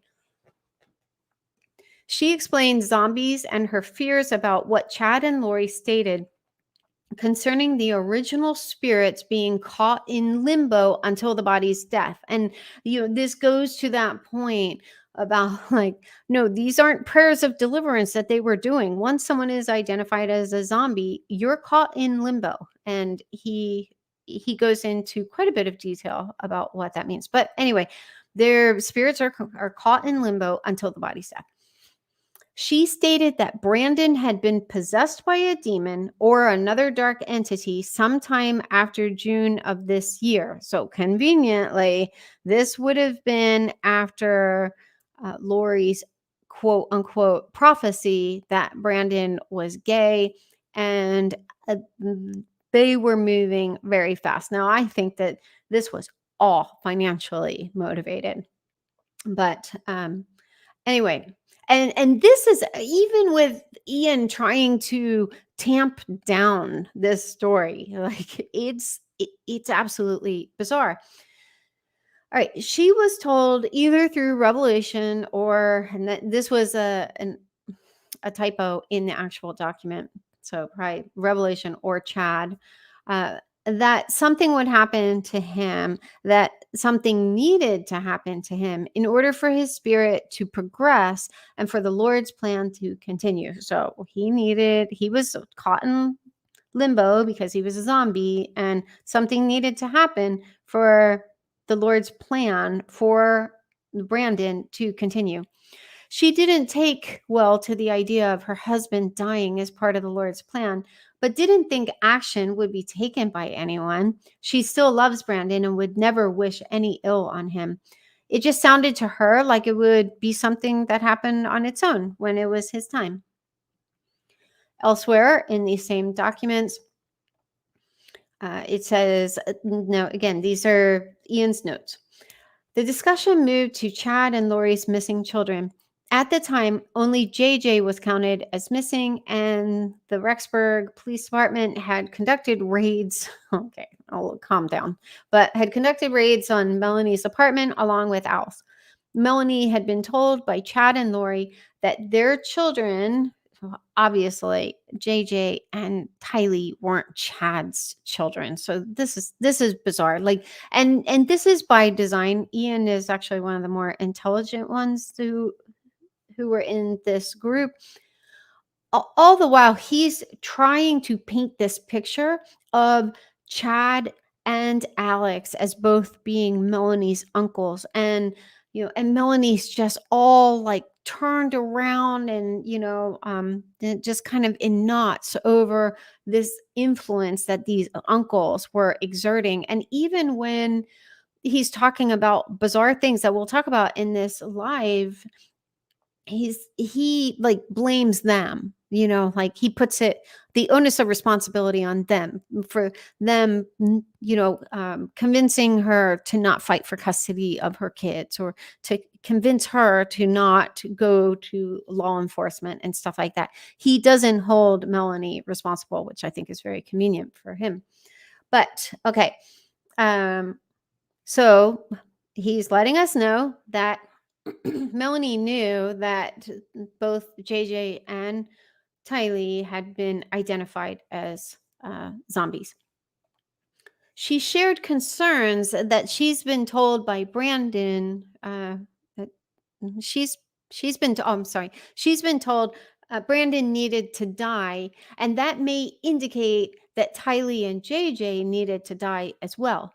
She told me she was worried that Al may have had to take care of the kids. So, even with him like tamping it down and trying to make it sound as normalized as possible, there's no normalizing this. Like, this isn't anywhere close to normal, because at the same time that he's saying this, it's very obvious that neither he nor Melanie that have advocated for the kids. Like, none of them called in a welfare check on the kids.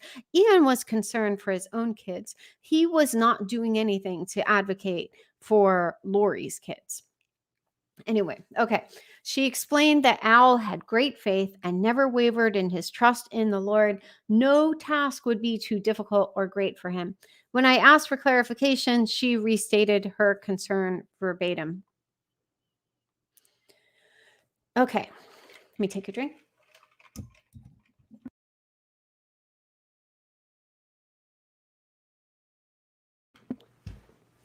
All right, next point.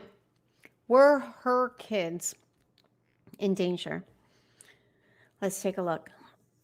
So one of the things that we know from Ian's ex-wife, Natalie, is that she told Brandon, so this is an email that Natalie had sent to Brandon Boudreaux, excuse me, and she's relaying what Ian had told her. And one of these points was, she told him being Ian, that my kids' spirits were full of light, but that can change basically at any moment. So that establishes, this, according to Natalie, this came from Ian, and it is very believable that this did come from Ian, because I'll show just different communications that Ian had that indicate he was scared out of his mind. They both were scared out of their minds. Now he tries to play it down, but he didn't become unscared until Alex died. Okay, so Melanie believed children could turn dark just on a whim. Like they could just be light and then just basically at any moment turn dark. And obviously this caused Ian concern because he had just married her.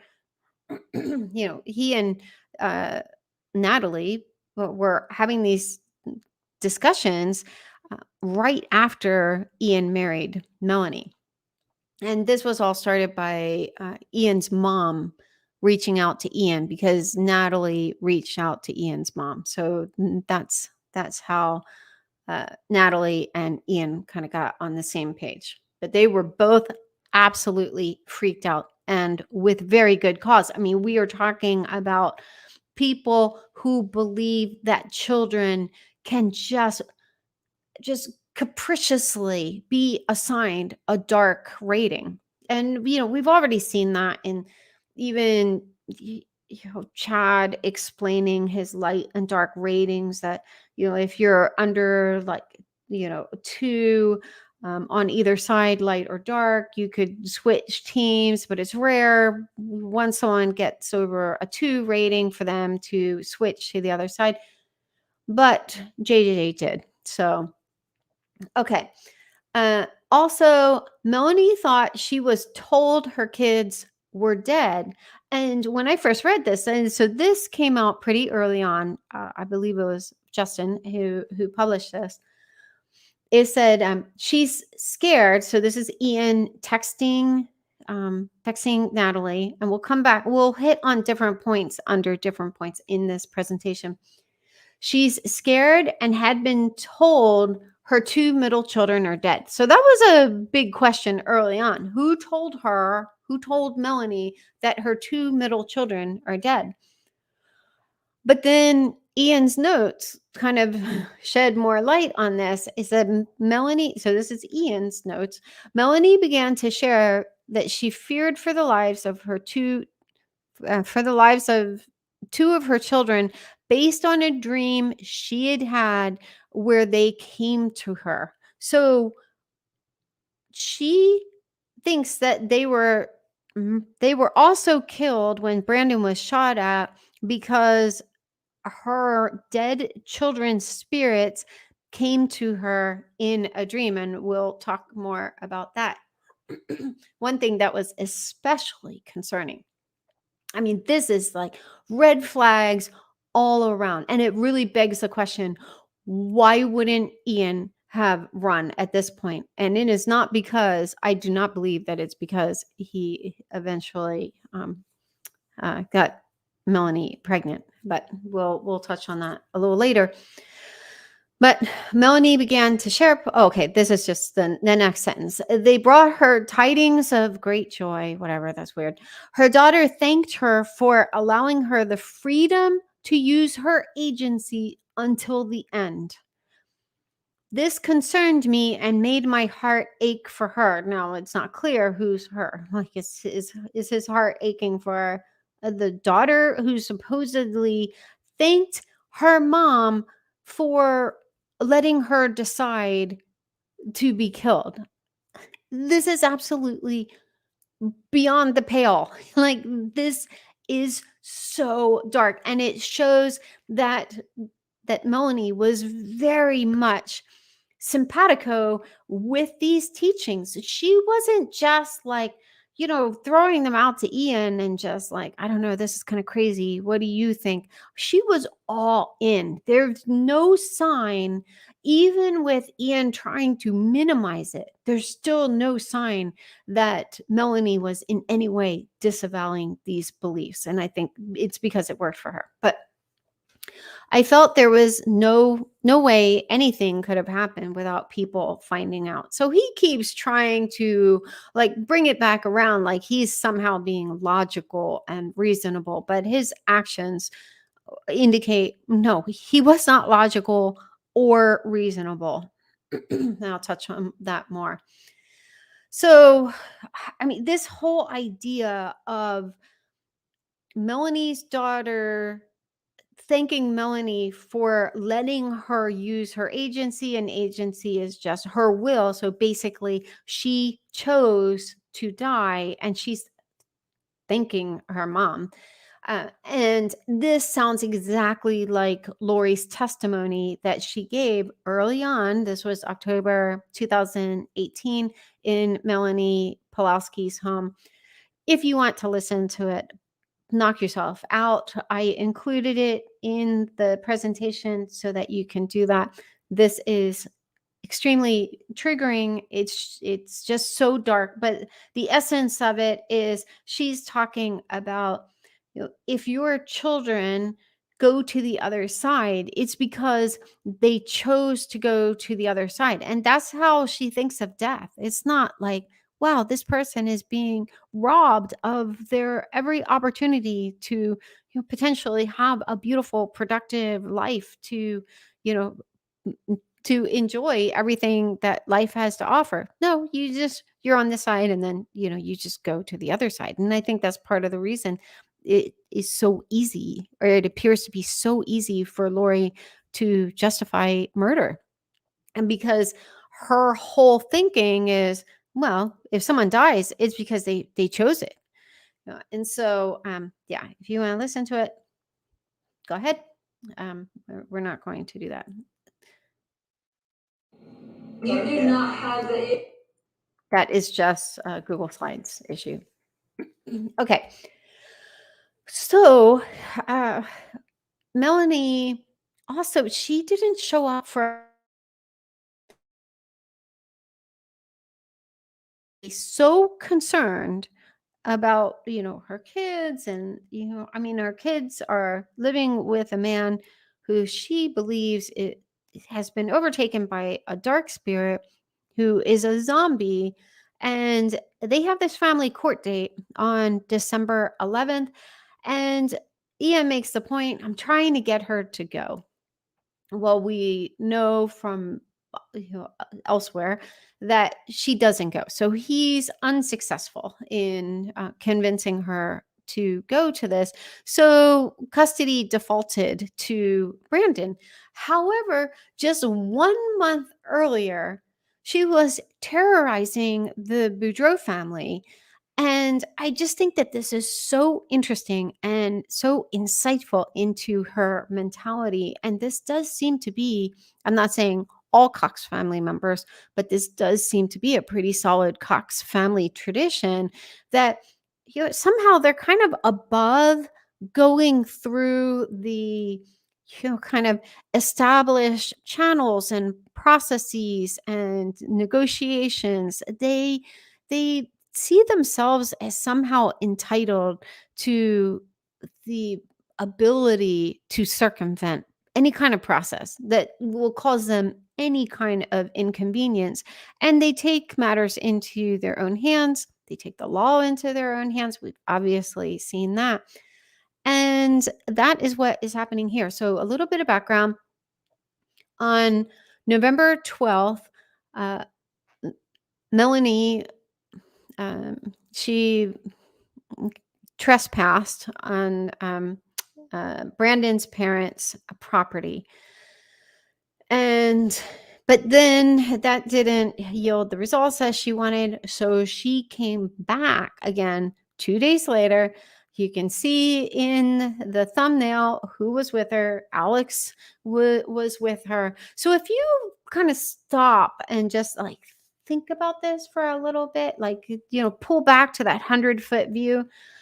This is the man who Brandon believes, and there are indicators all through the FOIA docs, like, for example, Alex being caught on surveillance in the Jeep, on just outside of Phoenix. This was the morning before Brandon was shot at. So, there are compelling indicators that Alex was the shooter. And there was also gun residue inside the Jeep. So, lots of indicators. We're not going out on a limb by saying, okay, Alex, we still have to throw in an allegedly, but Alex allegedly was the one who shot at Brandon. So just a short time later, like a month later, a little bit more, a month and some change, he is within feet of Brandon and Brandon's kids and Brandon's parents. So this had to be terrifying for them. We don't know if they knew that Alex was also there on the 12th. Melanie wasn't arrested that time, but her luck ran out on November 14th. And thankfully, Dateline got a hold of the footage. So I'm going to play some of this. Yeah, this always causes me a little bit of pause because I know that I'm well within copyright laws to share this, but I did pare it down to be as short as possible. There is no other intent for that other than to keep this as short as possible to hopefully avoid getting flagged for a copyright violation. These are algorithmic, and so it's not like if you're flagged that like someone is deciding to do this. NBC, they have a very sophisticated algorithm, and the video is usually flagged within an hour. But I think it's valuable enough that the juice is worth the squeeze, and I'm not monetizing this channel at all anyway. So, but at the same time, I don't want to be careless. I don't want the channel shut down. Okay, having said that, I pared it down as much as possible to just show this, like their interaction with law enforcement. The Dateline model is to show a little bit of it, and then Keith, with his, sweet as syrup voice, he offers more explanation and some backstory and other interviews, like with Lauren and her husband, Dr. John. They are also interviewed. If you haven't seen it, I highly recommend it. I think it came out in November of last year, maybe. It was late 2021. Their interviews were excellent. So by kind of removing them is not in any way a disavowal of them. Okay, having said that, let's play. Back on the mainland, some of those in their inner circle were up to something. This is police video in American Fork, Utah. And this is Lori's niece, Melanie. What was she doing here?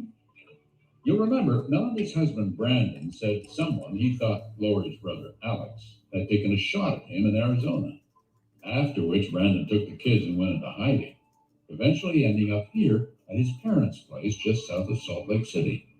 And now here was Melanie, right outside, demanding to see her children.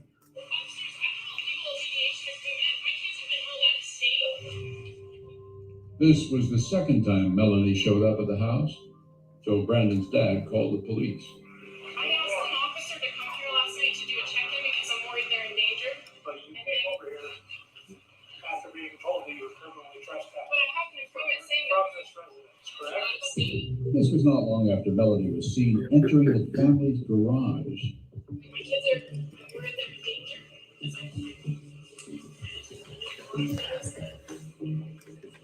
Caused me to worry. Since he was shot at a month ago, he went into hiding. No one in Arizona has seen him for weeks for my children.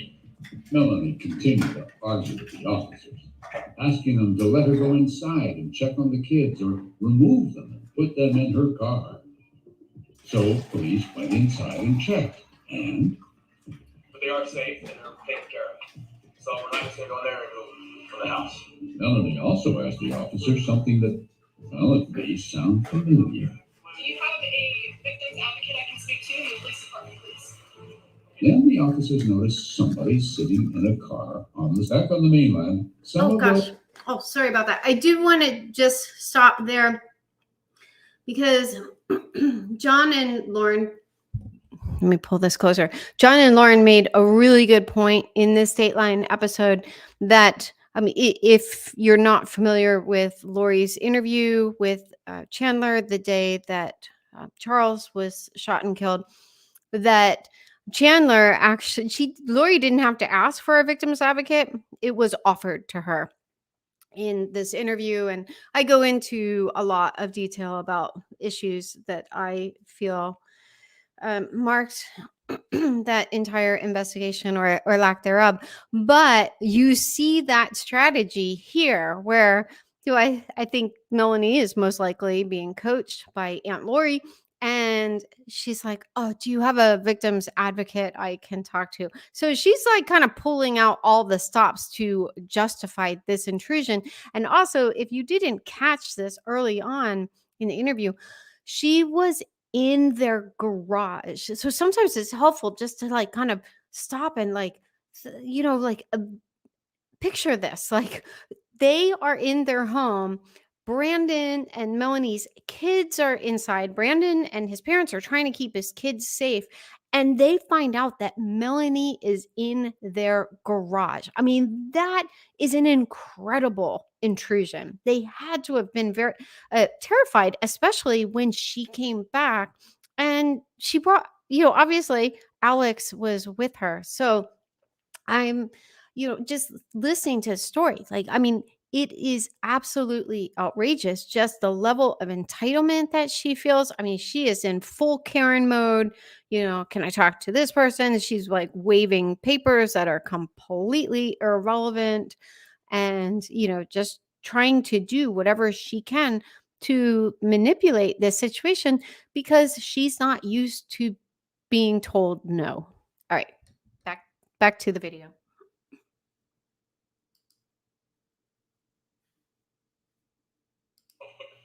What the heck? Oh, sorry. Minutes later, another officer approached Alex. Sorry. Then the officers noticed somebody sitting in a car on the street nearby. What's in the car real quick? It's my uncle Alex. Alex Cox? Alex, get up, bro. I don't. I'm sure he'd be happy to give it to you. What's up, Alex? Yeah. You have your ID, right? Yeah. Let me get that for you real quick. Can I open the door or just Yeah, we need to in my back pocket. Just keep your hands out where you can see them, all right? You're good. Minutes later, another officer approached Alex, who is here, calm, cooperative, unruffled. Okay, before we talk about that, I thought it was interesting that Alex asked if he could step out of the car because I do wonder if Alex had a gun in the car. I don't think that Melanie was just there.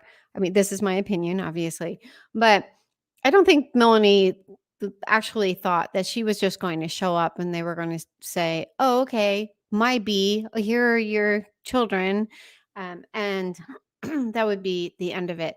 So I wonder if Alex was trying to draw attention away from the car and especially these lights that were shining on him.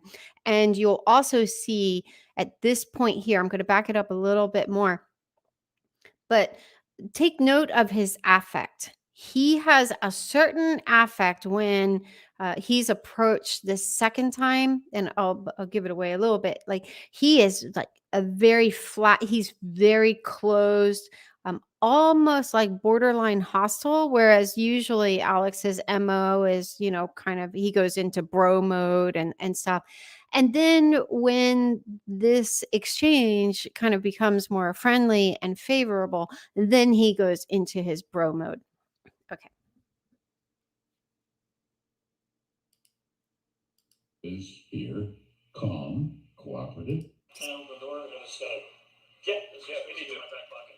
Just keep your hands out where you can see them, all right? You're good. Minutes later, another officer approached Alex, who is here, calm, cooperative, unruffled.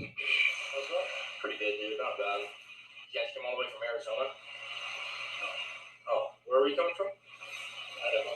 Oh, Idaho. Sorry. Do you live in Idaho? Yeah, I just moved up there. From where? Arizona. Oh. What the heck? There's the turning point. Thanks, I appreciate that. Melanie, today you're going to be receiving a citation for criminal trespass. Initially, police decided to give Melanie a ticket. Anyways, you're not allowed on that property over the phone. You say, Right, but if my kids were in it doesn't matter. We can argue about it all day. The conversation continued at the American Fork Police Department, and before long, officers changed their minds and upgraded the charges.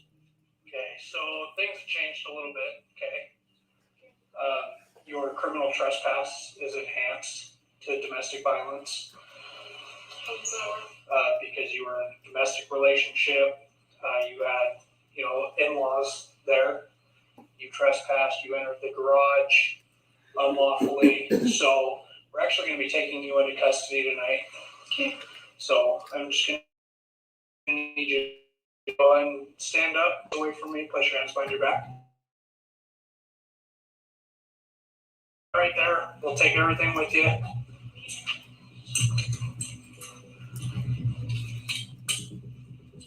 Are these cuffs too tight? Okay, I'm gonna go ahead and double lock them so they don't cinch up on the right over to the jail, okay?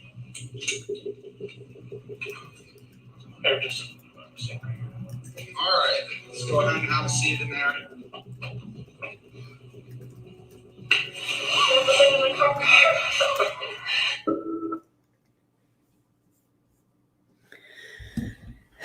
Okay. And then she turns on the charm at the end. One thing I will say, I mean, largely, I think that, this was handled reasonably well. Excuse me. Not that it really matters, my vote of approval. But I there's still some issues I have. This was her second time trespassing.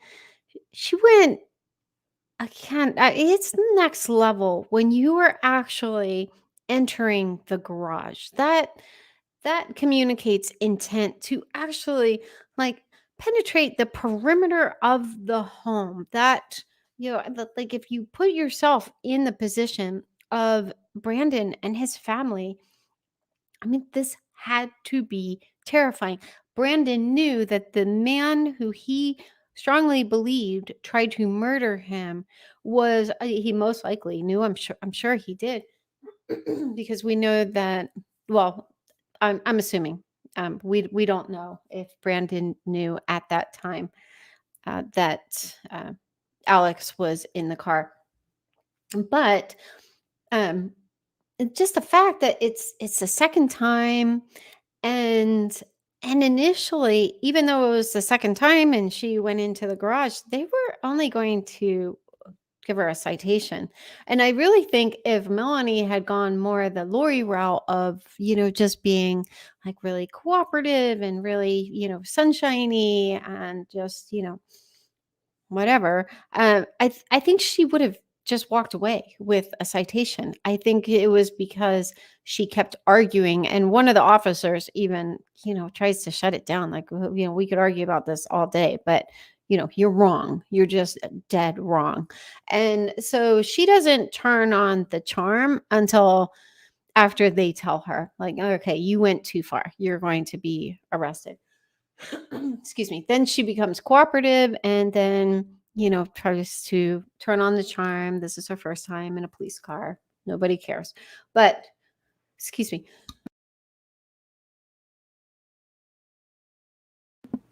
Oh, this is about the point where my voice starts to go. But, so, yeah. But then I also question, like, man, surely when the police went in, Brandon would have told him that like Alex was probably there, and these were the people who tried to murder him, so there are questions like, did they call this in to Gilbert? Because they were obviously in Utah, they weren't in Gilbert. And I think that's why Alex, to me, I don't think he looked, I mean, not that I'm trying to argue with the Dateline producer who writes the script, but I don't think he looks chill. In one respect, I mean, he has a flat affect, but I really feel like when the officer approached the second time, I mean, Alex is looking straight ahead. Excuse me. You see with, when he was being interviewed by Chandler, he was all chummy and, stuff like that. And it wasn't until this off, and he wasn't being that way at all in this exchange. He was just very shut down and looked annoyed that they had this light on him and they were talking to him. So it almost seemed like he felt like it was inevitable that they were going to search his car, or that they had called in his name and he was going to be arrested or something. And then when the officer made it light and friendly, you see, in my opinion, a pretty dramatic change in Alex. And then, he's like, "Oh, thanks, man." Excuse me. Anyway, so the overall point here is, here she is, like, going to these lengths to, she's going from Idaho to Utah and back to the house twice. But then when it comes to going from Idaho to Phoenix to actually show up for a custody hearing, she can't be bothered. And I do think that there's a reason for that, which we'll get into. Okay. So, she didn't show up for this custody hearing. This was on December 11th. I'm trying to remember if this is. Oops. Oh, I went Back on the backwards. mainland, some of those in the Oops. Okay. All right. Another point here is, let me make sure I didn't skip. Okay. No, I didn't. She stayed in Lori's home twice, at least twice, with both kids missing. Now, this is operating under the assumption that my confidential source is accurate about Melanie taking a trip to Rexburg. According to this confidential source, she was there somewhere between September 26th and the 29th. So if this source is accurate, excuse me, that meant that, basically, well, and I showed this in my last live, so I'm not going to go too much into it, but JJ had allegedly just been murdered on, I believe, the 23rd. Cell data puts them in Chad's property on the 24th, ostensibly burying JJ.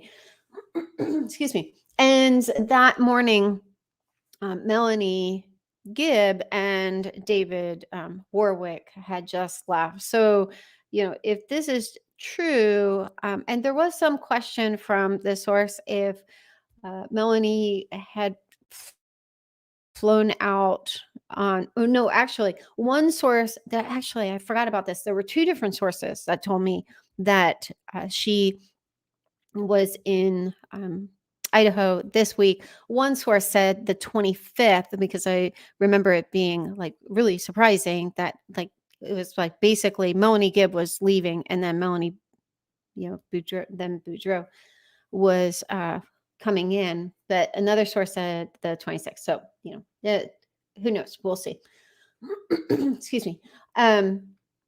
Okay. And then, and at that point, we obviously know both of the kids were gone. So now we don't have any confirmation that Melanie was even in Idaho at this time, or from these confidential sources that she was staying with Lori. But that would stand to reason. Lori had the opening in her home. Melanie had just stayed with her. Zulema had also stayed with her, but stayed somewhere else. Again, you just don't see Zulema really being part of this family. Lori only refers to her as family when she really kind of needs something, like if Zulema starts distancing herself. Excuse me. But then Melanie again stayed in, I'm assuming, Lori's home. That may or may not be a proper assumption, but she was at least in Idaho. We don't know when exactly. I kind of lean toward her. I don't know either from the FOIA docs or my confidential sources when she would have flown into Idaho. We know that Lori flew from Phoenix to Idaho on the 24th. And then we also know that Melanie's apartment, because I had looked this up through, one of these services like Trulia or something like that. But Melanie's apartment went off the market on October 25th. And then she signed the lease on October 28th. So we have her in Rexburg. Not that you can't sign a lease, remotely, but she was most likely in Rexburg on the 28th. And we know for certain that she flew out of Rexburg or out of Idaho with Alex on Halloween, because then they went and packed up her home. And another troubling sign was, there potentially a troubling sign was that she had put some of her kids' stuff out on the front yard. So this doesn't really smack of like her kind of having a Marie Kondo moment, and but who knows? But it is a fact that the private investigator had he actually has pictures of the stuff sitting on her front yard, and that was of her home in Chandler. Anyway, and then we know that they drove a moving truck back up to Idaho together the next day. But the fact that ostensibly, operating under these assumptions, even if she didn't stay in Lori's home, she was like right there visiting at least, most likely, these 2 times, and both of the kids are gone. Like there is nothing that there's nothing that would explain this. And her attempts at explanations in her interviews, I'm like, why would you have interviewed? And if you're not aware, it was back in the spring of 2020, the Cox family had really been almost radio silence. And then in the spring, you could tell like there was some kind of initiative to kind of rally the troops, and they all like kind of went on tour, and they were doing all of these interviews, and they had the same talking points. That from my perspective, it was to present Lori as a victim, being a victim of Joe. Colby had done his Dateline interview. He had made his claim. Excuse me. And then also to portray Lori as like the perfect mother. Those were what I found to be the 2 common denominators among all of their testimonies. And I've shared this in another live, but that was also the impetus for the dashboards. But anyway, so so she went into these interviews giving the most like bizarre explanations for why she wouldn't have been concerned that she didn't see Tylee or JJ. I also thought it was notable that she never said, to my memory, she never said that that Tylee was at school. Not that Melanie Gibb was the one who claimed that. Not that that even holds any water, because it's like, oh, the school that's a mile up the street. We won't go into all of that. Excuse me. Or the fact that, Melanie Gibb said that Lori didn't even talk about Tylee. Okay. Anyway, we're not going to go into all that.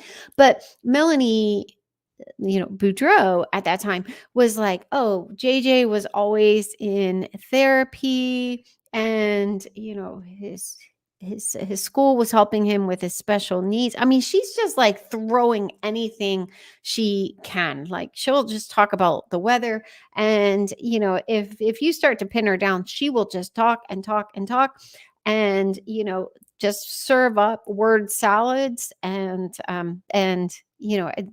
there's so much noise to his signal ratio that like it's really hard to pin her down on anything. But anyway, but she had said on Dateline, like, oh, she wasn't really close to Tylee when she became a teenager. I mean, she lived in the same city. She was her cousin. So, so she tried really hard to offer explanations for why she wouldn't have called in a welfare check or, anything. She did nothing. And then she moved in next door, and so and I've talked about this before. I'm not sure I talked about it in any of the public lives, but JJ didn't have an inside voice. So when I was there, they were in a very, very large home, and you heard him from anywhere in the home. I mean, even if he was like asking for a Go-Gurt, you could hear him. He was just he was loud. He was very energetic. So the fact that it just would have been radio silence and Lori playing her soap operas or well, probably podcast, whatever she was doing to occupy herself. The fact that Melanie's like, nope. Yeah, I haven't seen the come home and do her gotten nothing. She's just like, and I think that's very much explained by that she was willing to face that they were identified as zombies. So I just don't think that she really had that many qualms with them being murdered. And I don't think she would have even seen it as murder. Okay. Did she go on the run after the attempted shooting of Brandon? The case that I think she did some explanation for some of her behaviors. So one detail I caught in the FOIA docs is that when she moved into this home on Chandler, she signed a 1-year lease. So she signed this lease in probably, I would assume, July 2019. That's when they separated. And you see here, it says, furthermore, Melanie still had, okay, no, let me back up. Brandon Boudreaux called me to advise Melanie contacted him and said she would be moving to Boise, Idaho next week. So this is right after, like less than 2 weeks after Brandon was shot at. So, and Melanie just sends this text, and we'll look at the text exchange. First, she's just letting him know, oh, I'm taking off for Boise. And she made the point, with or without their children. Brandon was taken back by this because Melanie never talked about Boise before, and she would never want to separate from her children. So I appreciate the fact that even though Brandon was shot at and suspected that Melanie was behind this because she's the one who would have benefited financially, that he was still like, no, this is, she would never move away from her kids. Why is she doing this? Brandon said this was extremely unusual behavior for Melanie, especially after the recent shooting. Brandon had custody of his 4 children during our conversation and said he would be seeking legal assistance, reference the custodial arrangement, considering Melanie's sudden desire to move. On this date, data was also received from Verizon for the information requested on the search warrants. Okay, and here's their exchange. Melanie says to Brandon, I have made the decision to move to Boise. We will need to create a new schedule for the kids. We can pay to go to mediation again or save the money by coming to a mutual agreement. I'm fine with whatever you decide. So she's just like, oh, whatever you decide, that I'm good with it. The kids could remain with you in Arizona. You would have You would have to arrange for daycare. And then that just cuts off. Brandon, seriously? Melanie, yes. Why? How is that good for our kids? And this, I really appreciate that Brandon makes this point. Like, here he obviously was highly suspicious of Melanie, but he's like, how is this a good thing for our kids? Okay. I don't understand. I will keep them in Arizona and figure it out. But why these kids are going to need us both? They need things to stay the same and to have structure. I mean, just well done. This is an excellent attempt at co-parenting. And then he texts her again a little bit later. When are you moving? And a little bit later after that, you can tell he's in shock, and he's also kind of surprised that she's not responding more immediately. Excuse me. He says, "Is that it? No more information? This is pretty important. Can you give me more details if you were planning on moving? Oh, if you were planning on moving, you should have them, right?" And she just says, "I'm planning to go next week." So Brandon asks, "What day? Are you still planning on having the kids this week and next weekend?" And then we don't know the rest. So you can imagine, you can understand, Brandon would have been extremely concerned about this, and also trying to put two and two together. Like, why? Like, Melanie only does what is best for Melanie. Why did Melanie think that it would be best for her to go to Boise? And this is why I think she was just so go with the flow. Like, oh, I'll just let you decide. 2 days later, after this exchange, Melanie tried to pick up her kids early from school. So let's read. This is October 16th. That exchange obviously was on October 14th. Brandon contacted me to advise. Okay, so this is the investigator writing in the first person. Contacted me to advise that he learned Melanie was still on his financial accounts despite her agreement to remove herself in August 2019. That's reasonable. They separated in July.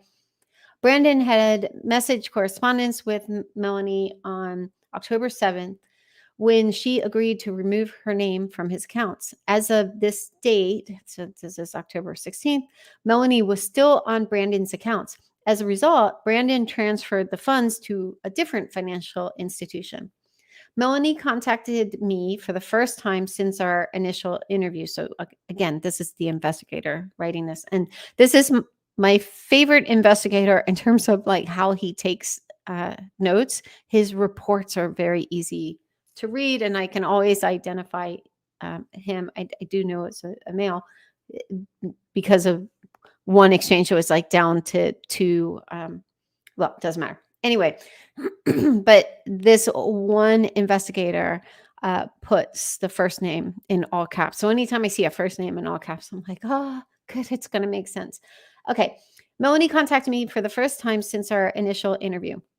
Melanie told me that she tried to take her children out of school early today and learned Brandon did not take them to school. Again, well done, Brandon. And I'll make the case for why I think he narrowly dodged what I think could have been an absolutely disastrous plot. But anyway, I denied knowledge of Brandon's reasoning and explained the equal custody per their legal marriage. I asked Melanie if anything further developed since our initial interview. Melanie said no. So clearly Melanie's, she's being a Karen, like, hey, I tried to pick up my kids and, Brandon had already picked them up. So she's telling on Brandon, but yeah, okay. Anyway, I asked about her desired move to Idaho. Melanie said it was unplanned. It was an unplanned location. And yeah, it was, because I don't think she had any intention on moving to Boise, and we'll address that. It was an unplanned location and she wanted a fresh start. Melanie reiterated her belief that Brandon was manipulating and threatening her in an attempt to disrupt her relationship with Lori. So I just think it's interesting that in the midst of all this, like Brandon has custody of her kids. Now, of course, this is an investigator summarizing. We don't have the actual audio of this interview, but excuse me.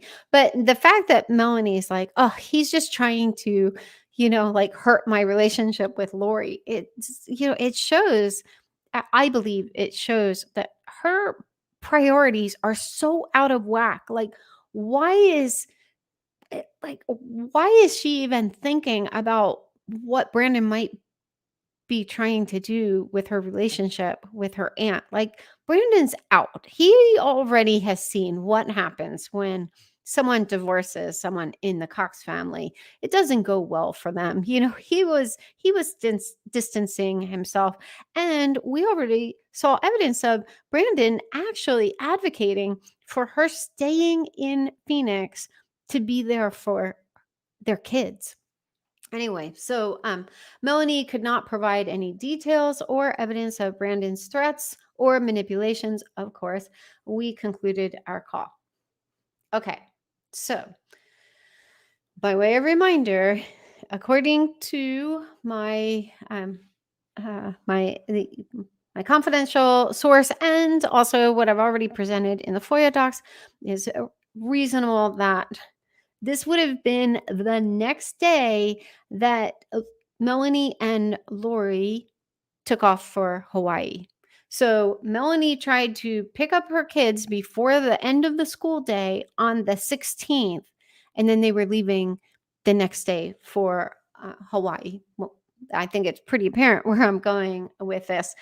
I strongly suspect that this was an attempt at in Texas, or no, in Arizona, with Joe. This was called judicial interference. Sometimes it's called custodial interference, I think. So I'm not sure if that's a jurisdiction, but this is interference. Like, it's like, well, things aren't going as I want, so I'm just going to intercept the process. And I believe that this is my personal opinion.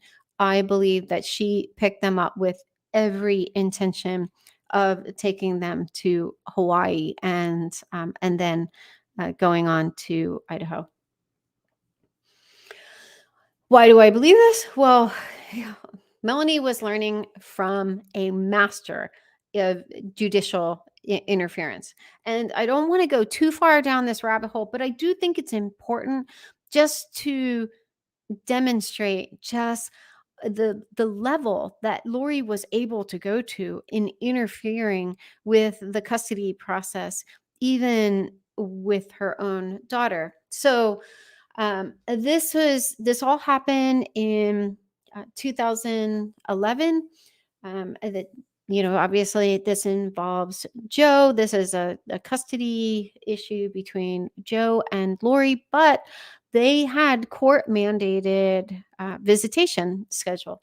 And in July, and this wasn't the first time this happened because it's referenced elsewhere, and I'm not going to read everything word for word, but the essence of it was they were, Joe and Lori had an agreed upon location where Joe was going to have Tylee for a month. And this was right after the whole investigation into possible sexual abuse and stuff. And we'll touch on that. But Travis County decided not to pursue prosecution.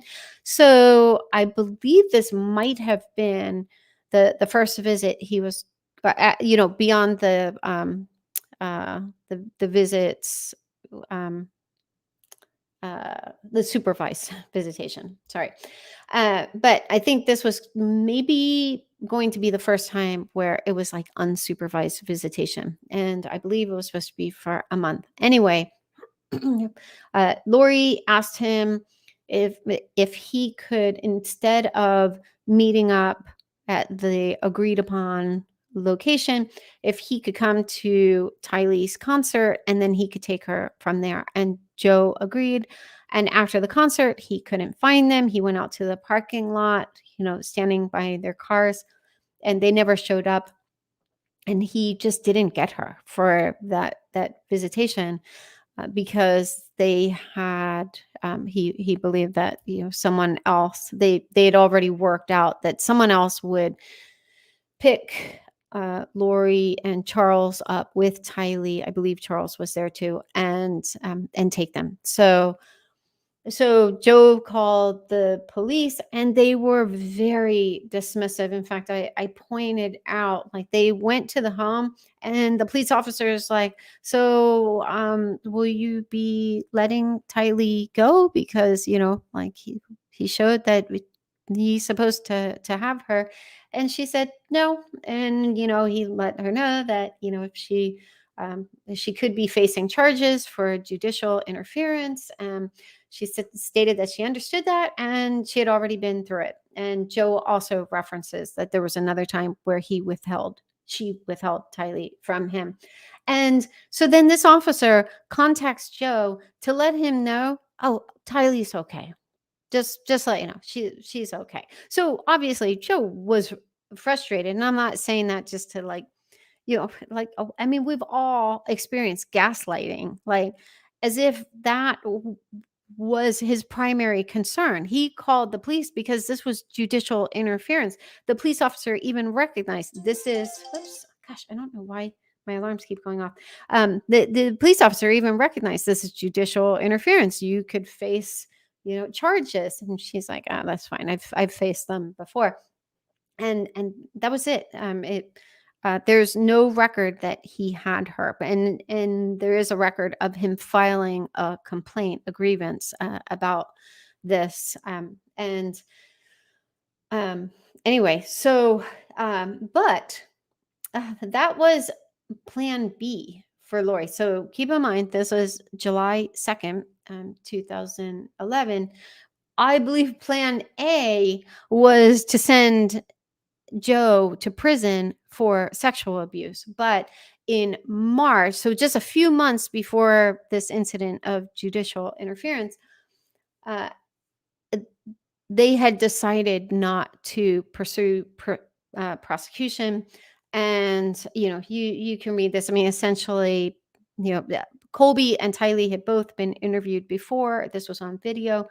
They had both said, this was 6 months before, they had both said no, they weren't, sexually abused. And not that it wouldn't be valid for a child to change their testimony, but the thing that caused suspicion was the reason that Colby gave for not mentioning any of this really horrific abuse that he was detailing at that time. And I mean, it's really over the top, but excuse me. But he said it was because he had a head injury. And so I think the assumption there is that, like, the head injury made him forget, but then he remembered. And I'm not saying this, I'm not in any way trying to make fun of Colby. I'm just trying to state the facts. And then the fact that, so they found that suspicious. And then Lori and Charles didn't want to give up Colby's mattress, and they didn't. There's a typo in here, but they actually didn't. And Charles became very angry at even the request. There was an allegation that included the mattress. I'm not going to go into it. It's very gross, but it was well within reason, given Colby's testimony, that they would want to test the mattress. And Charles had even said, you're not going to find anything. And then also Colby, one of the allegations he made was physically impossible. I'm not going to share it, not because I'm not I'm always walking this line of I want to be transparent. I did show this is in writing. It's a documentation that's not out for public consumption. I've talked about it before. I won't go too far into that, but I did show a trusted friend, just so that I don't have to say, trust me, it was in there. There is someone who has also seen this, and it was indeed impossible. He was 11 at the time, and I think he might have just gotten a little carried away with the allegations, but those combination of factors caused them not to pursue prosecution. But I knew from another document, this document that's not in circulation, that they were ready to arrest Joe. So, I mean, he just narrowly escaped potential prosecution. Okay. And then, so that didn't work. So that was in March. And then Joe was, awarded, supervised visitation and unsupervised visitation. And I believe then Plan C was murder. So, this is March. The other event, the judicial interference, that was July. That didn't go well. And now here we see August 1st. I've shared this before. This is out there. This isn't my highlighting. A reporter very early on sent this to me because she picked up that I didn't know that Tylee had never made an outcry against Joe. But it says here as well, Mrs. Vallow is a devout Mormon who has mentioned to me that death would be an option before giving Tylee to her father, Mr. Joseph Ryan, even for a visit. These are real and serious concerns. And that earned her a psych eval, which she passed with flying colors. So that was August, but I think that, and I talked about this in the live with Adam. I think that part of the plan in that, you see this judicial interference July 2nd, and I bet it would have had to have been pretty soon after that judicial interference that Lori would have contacted me about having this vacation in Florida. And this vacation, I already talked about this took place the week before the attempted murder of Joe. So, you just see like Lori just, cutting through like, oh, okay, this didn't go as planned. All right, well then, it didn't work to completely destroy a man's life by accusing him of being a pedophile. So now I'm just going to take matters into my own hand. And, plan B was the judicial interference, and plan C was murder. And, Melanie was an acolyte of Lori's, in my opinion. So you see, in my opinion, a very similar trajectory. And that's part of why I say it is reasonable to think that I strongly, not that it matters if I strongly or weakly think it, but I suspect that the plan was judicial interference.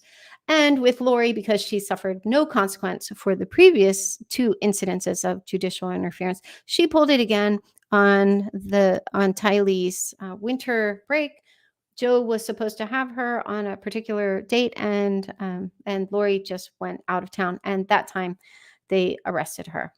I don't know, like that was really of much consequence to her, because she didn't have to worry about like this impacting her, employability or anything like that.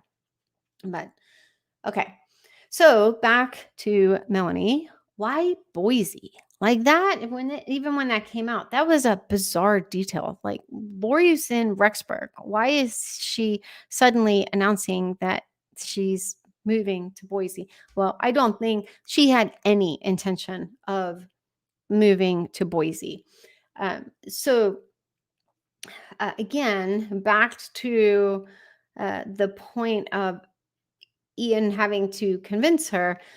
He says, and I'm building towards something here. He says to Natalie in a text, this is when he and Natalie were on the same page. They were both very, very scared for their own lives and also the lives of their kids.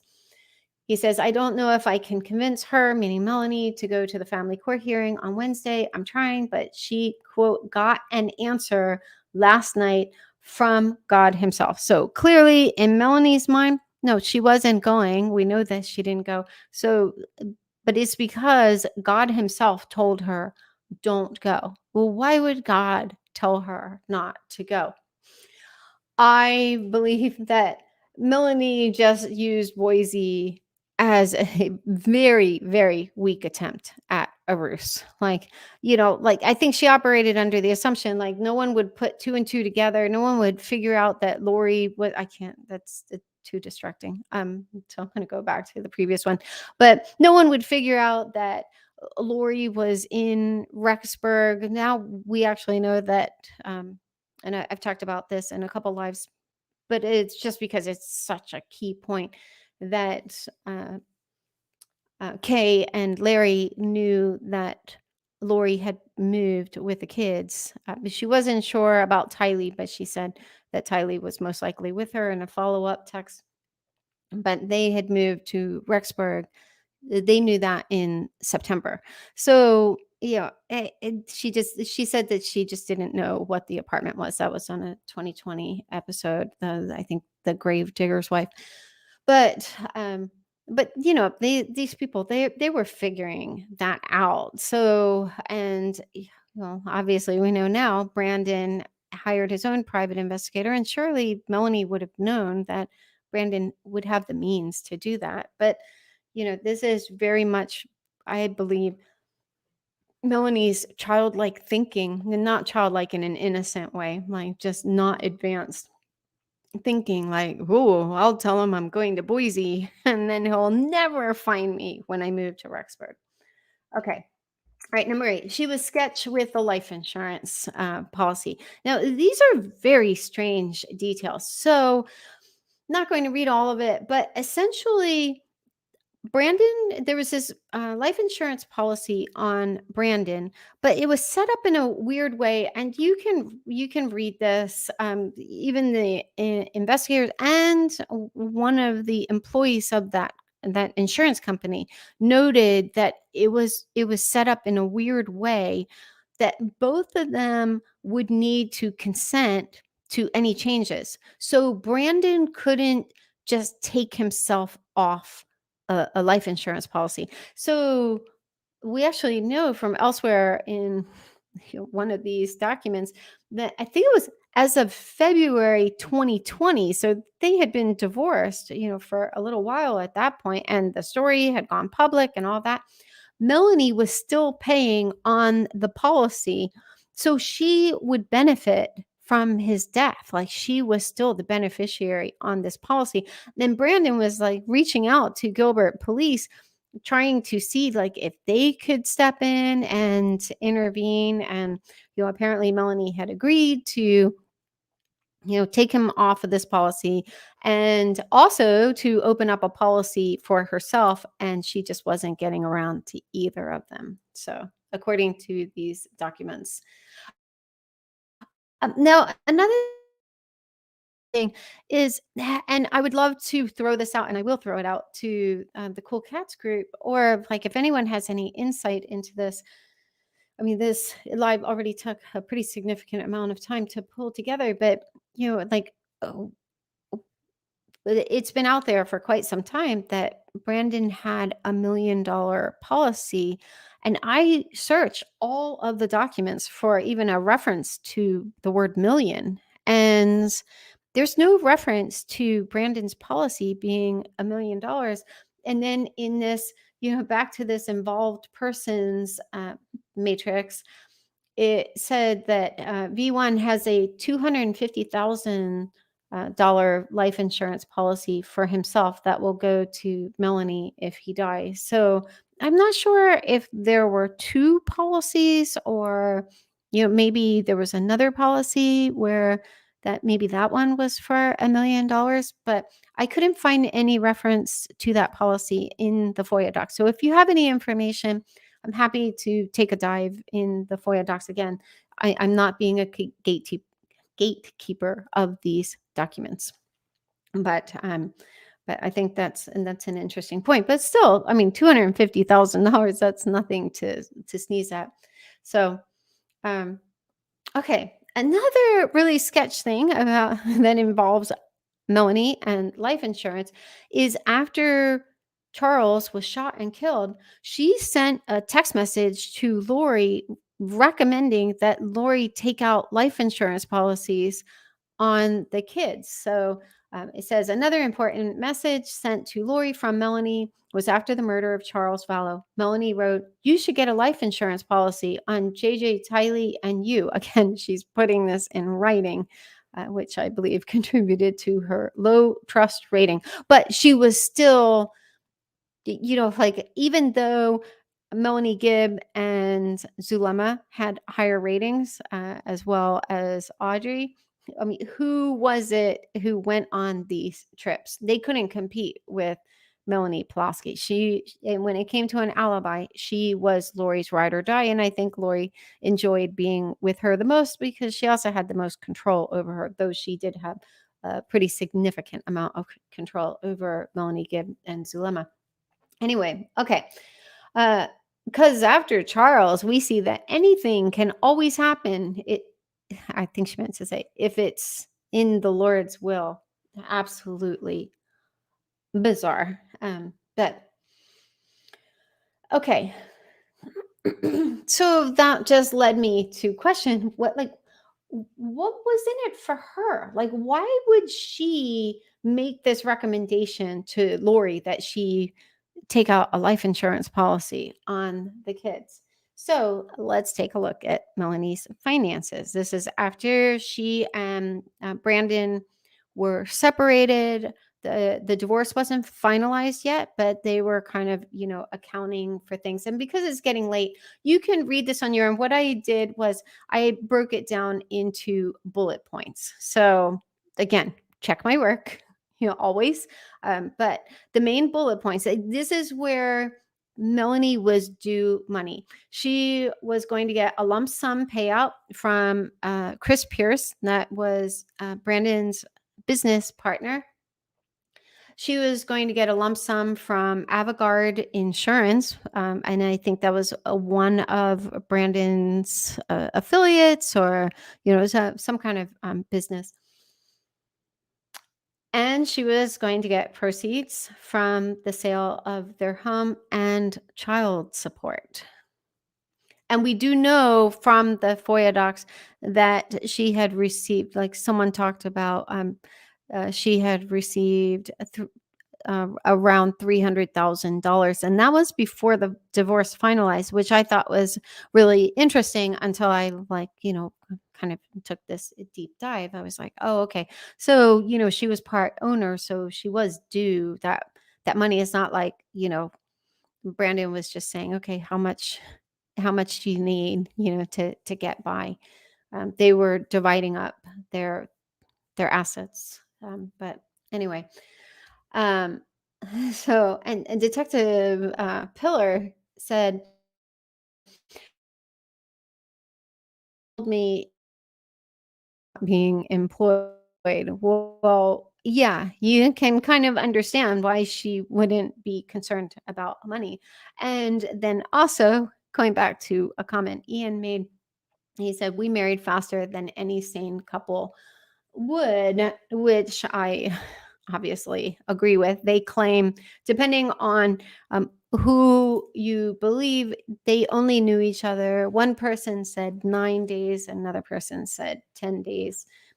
I don't believe that, but that would have been, I think I calculated like when Brandon and Melanie's divorce was finalized to the time that she and Ian got married. Although I do question that, because there are two different dates in these FOIA docs for when their divorce was actually finalized.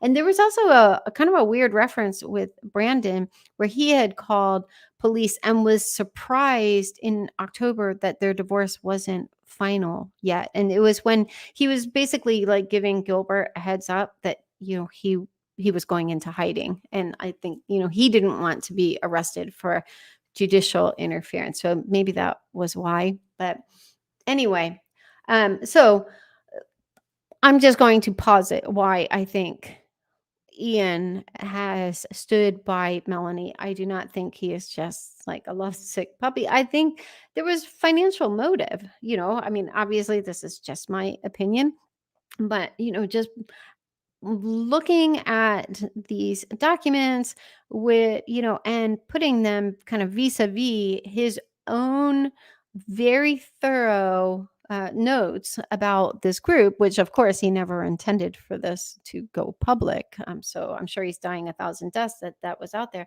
um it the fact that he by his own words only knew Melanie for less than 2 weeks, and then tells his ex-wife that he only found out about all this cult stuff on his wedding night of all nights.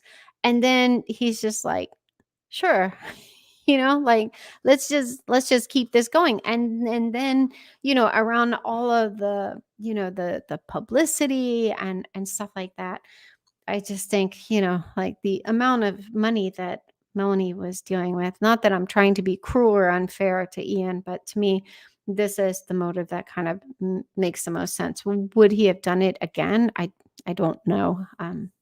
But okay. Did she benefit from Alex's death? And we're close to wrapping up here. Okay. So point number one, everyone, the where I'm going with this is I believe that Alex eventually became a liability for both Melanie and Ian. So this is just a snippet of this is Jess. She's Brandon's business partner's wife. And she was being interviewed by Lauren. Let's see what she has to say. People were really, really scared of Alex, especially after Tammy died.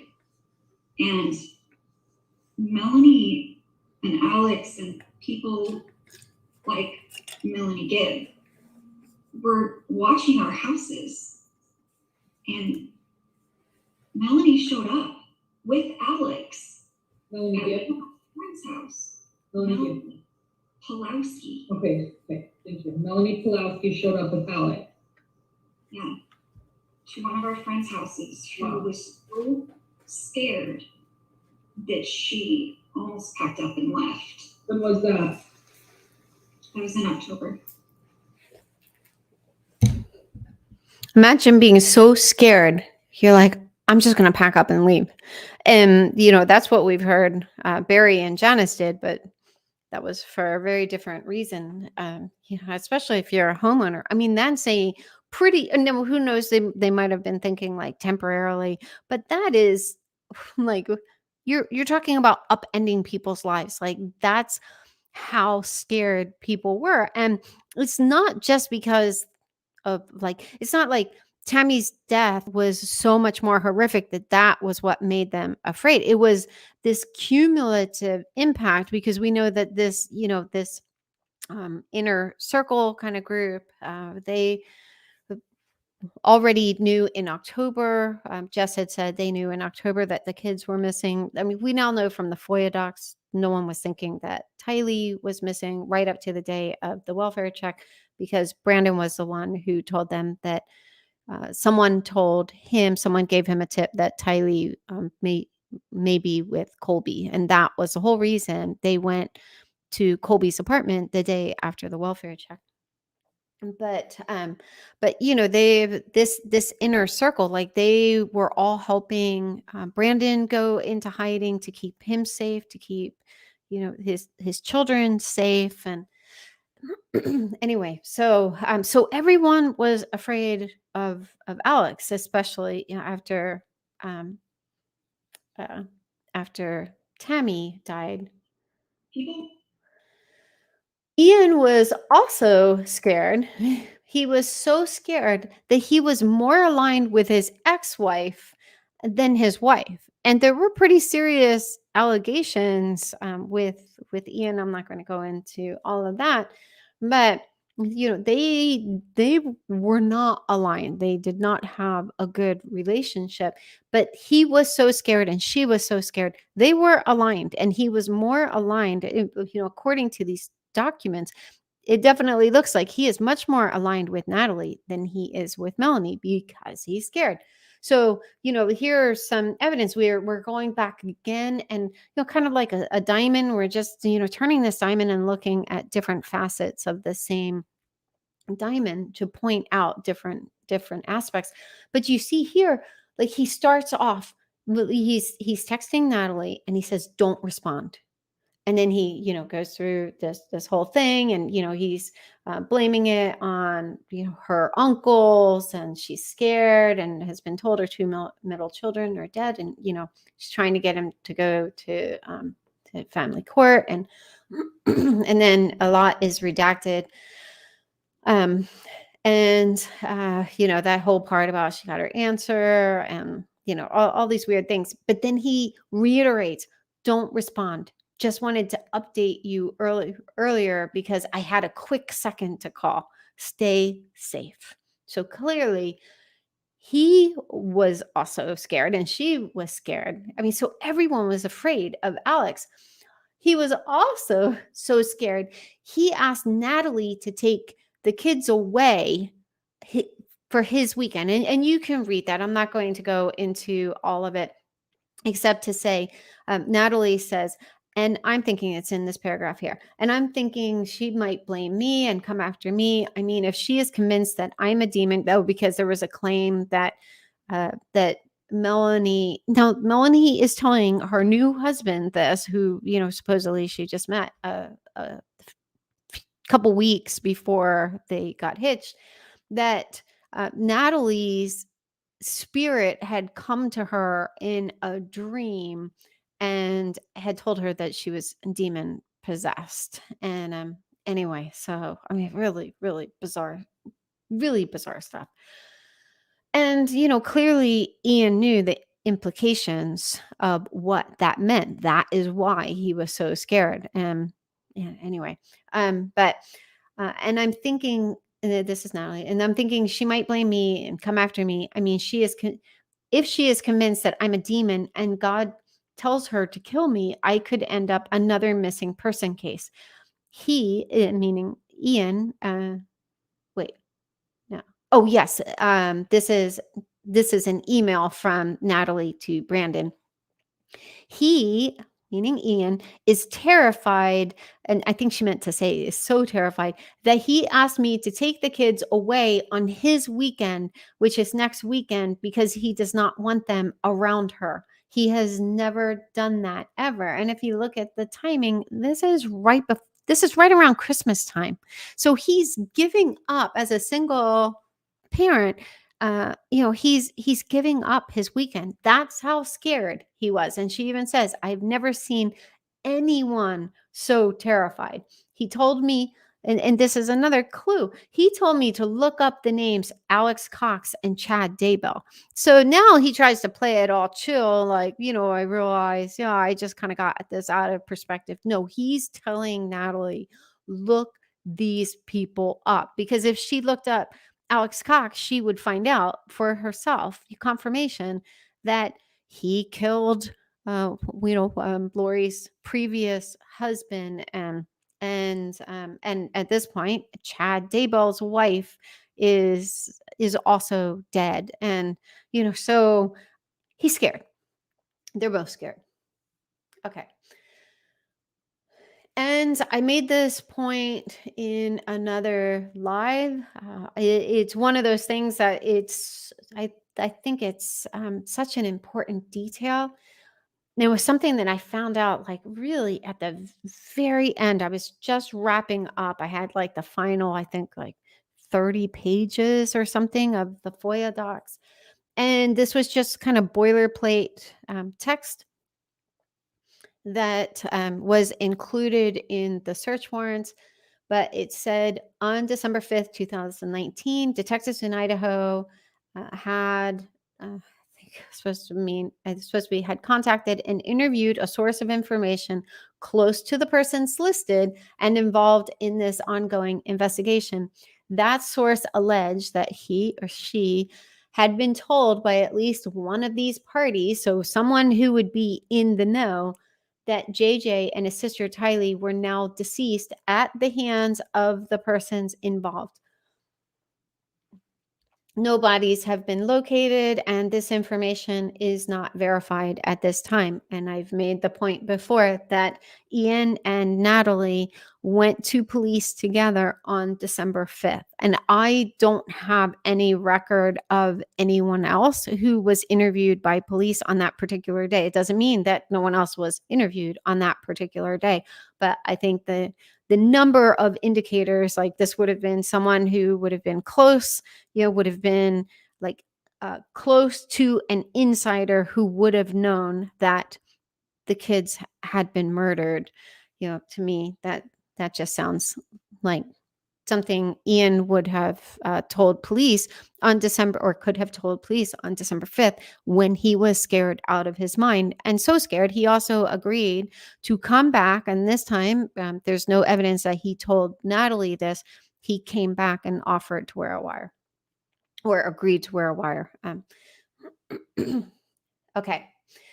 So I believe that the FOIA docs point to the reality that Lurch had become a liability for both Melanie and Ian on the custody front. If everyone was so afraid of Alex that they didn't want their children to be near Melanie, and even Ian was afraid. Ian didn't want his and Natalie's kids to be near Melanie. And and gave up that weekend. How was he now going to fight for custody? Like, as long as Alex is in the picture, I think he was very much a liability. So I know that, and I'm totally fine with, I'm just like tossing these theories out there. But I think because Alex's death also correlates with the decision to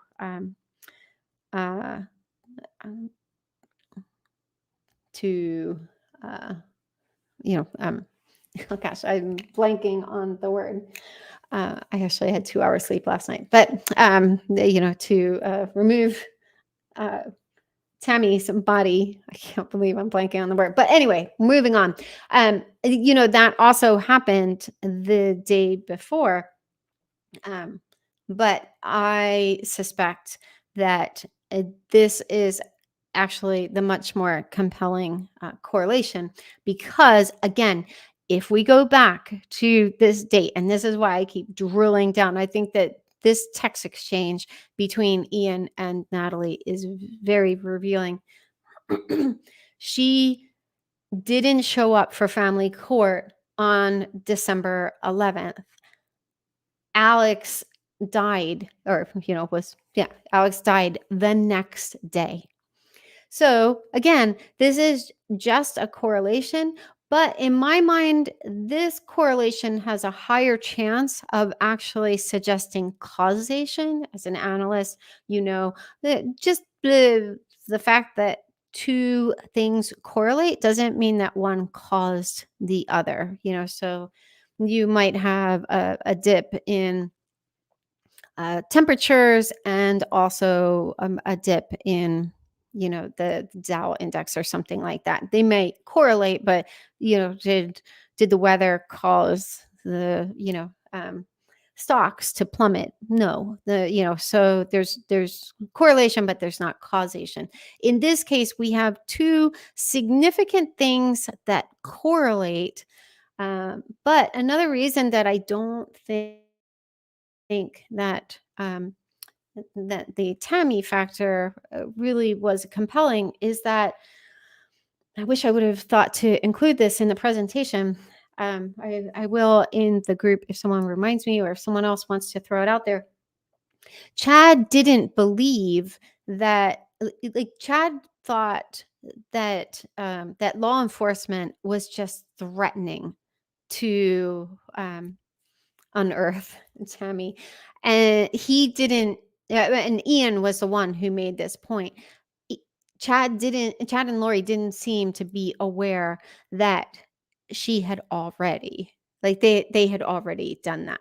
And in fact, they I think Tammy's remains were back in the grave just later that day. So she wasn't yeah. So at this point, at the point that Alex died, uh, I, Chad didn't know that this decision had been made, or if he did, he also didn't believe that the FBI was involved. So yeah, again, I mean, he would have had to actually believe this for it to be a compelling reason to off Alex if indeed he was murdered. I personally believe that he was. Okay. Another reason that I think Alex was a liability is some insight that Zach Cox brought. So we'll just listen to this short. Yeah, the thing about Alex too is mentally he was always off. Like he was a weird guy. And he was definitely easy to manipulate, and I think Lori knew that. And she was very manipulative. But he full-hearted believed these things. She had told Al that she talked to Jesus Christ face to face one time, and Al went and told his bishop that. And then his bishop was kind of like, that's kind of strange. That's an awesome experience, but I've never heard of someone saying that before. And Lori had gotten mad at Al about it, because Al would go and say these things to other people that sounded crazy, which were crazy, and she knew that, and it would upset her that he would go tell other people that. So, again, I mean, Alex allegedly had a lot of involvement in these different murders, attempted murders, the missing kids potentially, and then also Tammy's death. So, and there's already increased risk whenever you have like a trinity of people involved in a crime, because it's easier to get one person to break. But then you throw in the fact that Al's this weird guy and he doesn't really have a filter. He does have the ability to come across as like oddly smooth, like in a really weird, jilted way, but it's worked for him. But excuse me. But I think that this is potentially even a more compelling reason than the custody issue. I still think the custody issue, but it is an issue. But I think if I had to put them in order, it would be the potential legal risk, them possibly, because Al wasn't a very intelligent guy. Again, I'm not saying that to be mean. Just like he was easy to manipulate. I've pointed out things like, Lori calling him a good boy, and like playing guessing games and stuff like that. But I think this would have been their primary concern, and because the custody issue, that wouldn't have been an issue for Lori and Chad, and Lori and Chad were calling the shots, not Melanie, and certainly not Zulema or any of these other characters. So I think that this was the biggest risk for Lori and Chad. And I think they needed him out of the picture. And we also know from the Reddit email, the infamous Reddit email, that whoever the insider was who documented that, that Al had been identified. So conveniently enough, like he's the family hitman. He just showing him just do anything, and then ultimately he's identified as a zombie. And we know, even if it didn't help them, it elude authorities and potentially prosecution. It would have helped Al, to, I mean, if he was a zombie, he was in limbo, and he now was married, and so that was really important to Lori. And so it just would have made sense for him to, kind of go to the other side. So I think that this is the most compelling reason, followed by the issue around custody, because as long as everyone was afraid of Al, how were they ever going to get any kind of custody rights, especially after Melanie didn't show up for the court hearing? That was obviously going to be a big demerit for her. And then Ian had given up his weekend, and so they had to know that these things were going to be used against them. And then thirdly,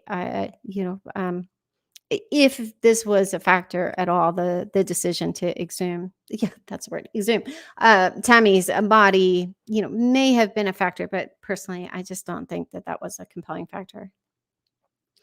Okay, but Melanie, with all of this, she just seems to be made of Teflon. Like, nothing sticks. And I'll just share just a few examples. This is just so bizarre. I'll read it. After the initial investigation on October 2nd, I called Melanie Boudreaux and requested she come to the Gilbert Police Department for an interview.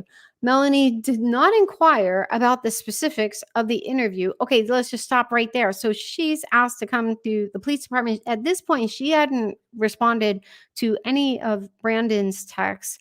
And even when she told them, like when she recounted them to law enforcement, she said that, Brandon just had a bad day. And she told him she hoped that he had a better day.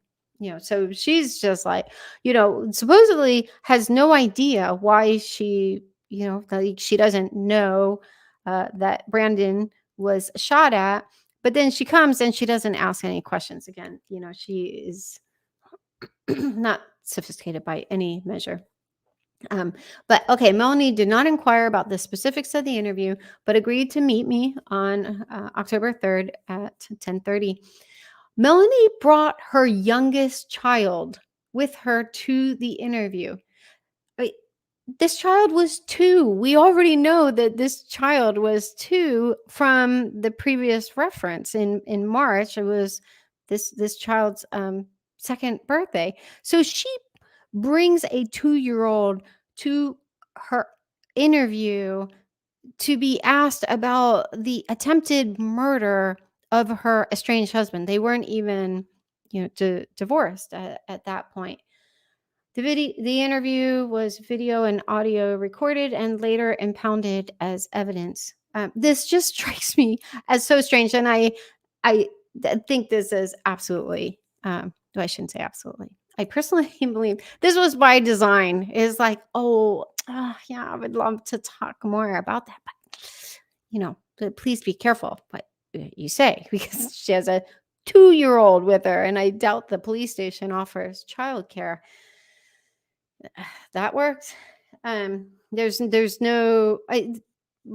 Melanie was interviewed on multiple occasions, but like they were really spread out, and it was like most of them were around like the missing kids. So it was mostly like Rexburg and the FBI.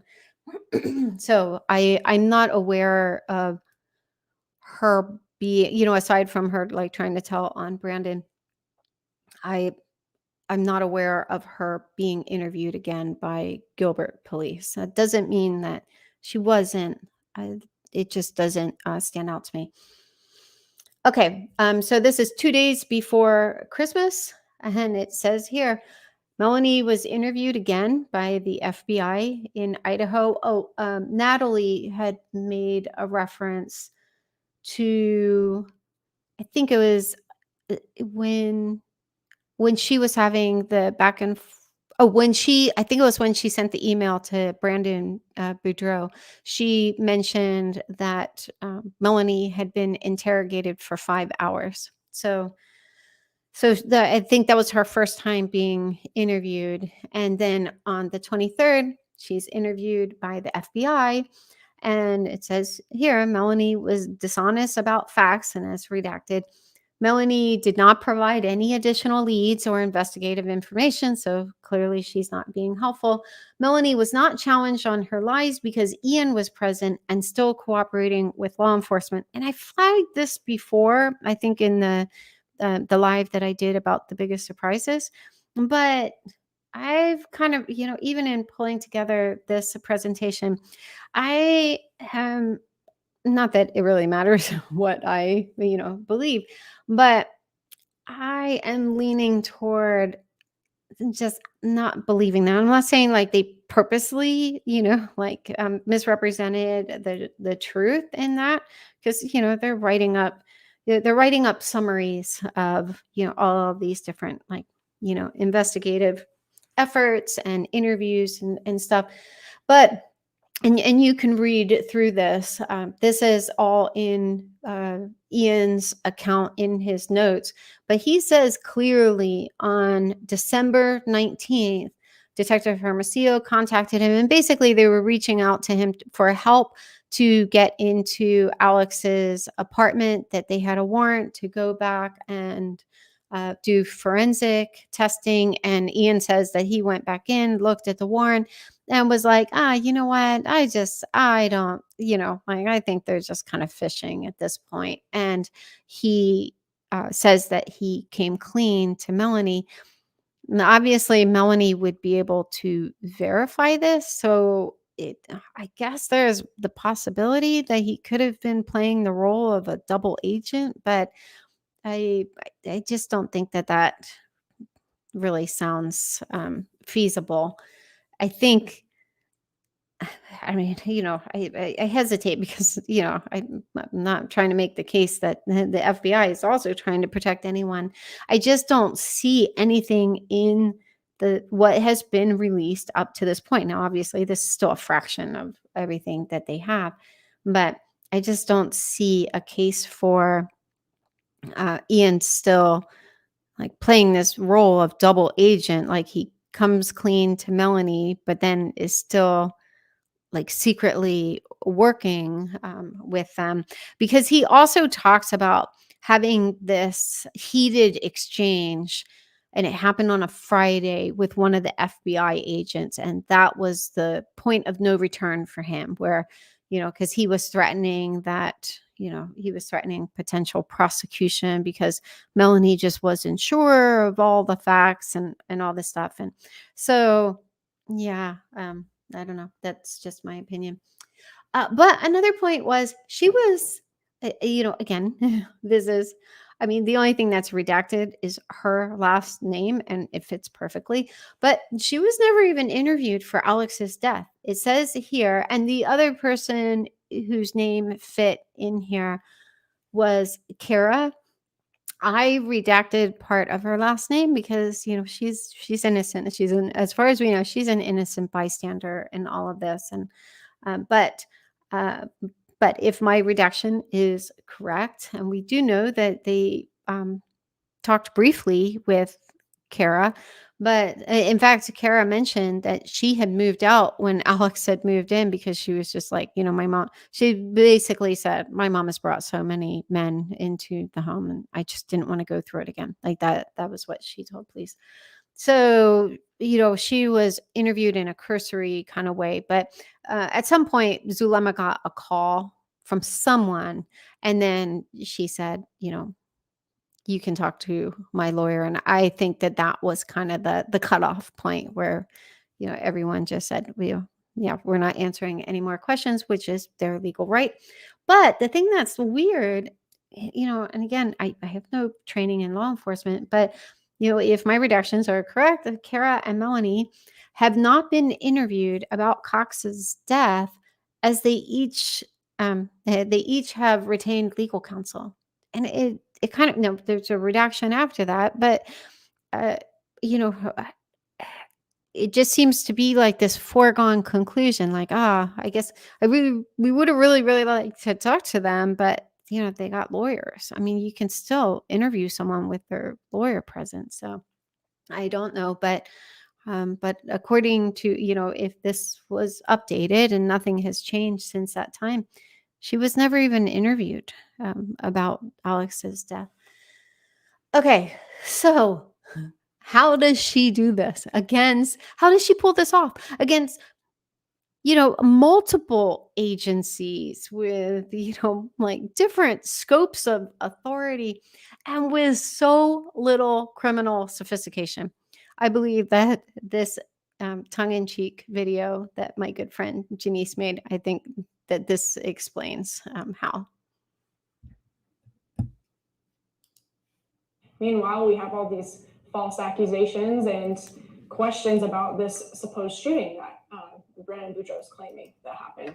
And I've yet to see evidence and facts that come forward with that. Did you have anything to do with that shooting? Absolutely not. And Brandon. All right.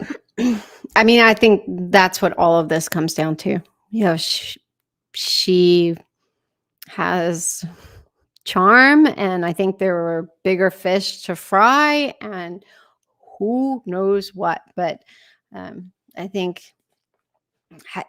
had she looked differently, I'll just say this. I think there are many people who, because of their gender or their appearance, would not be able to pull off what she and Lori have been able to pull off. I mean, Lori, it eventually caught up with her.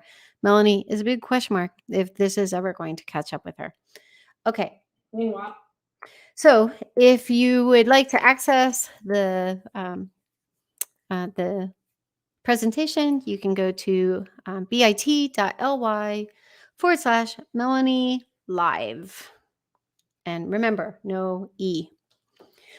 Okay. All right. It is late. I will open it up to a few questions.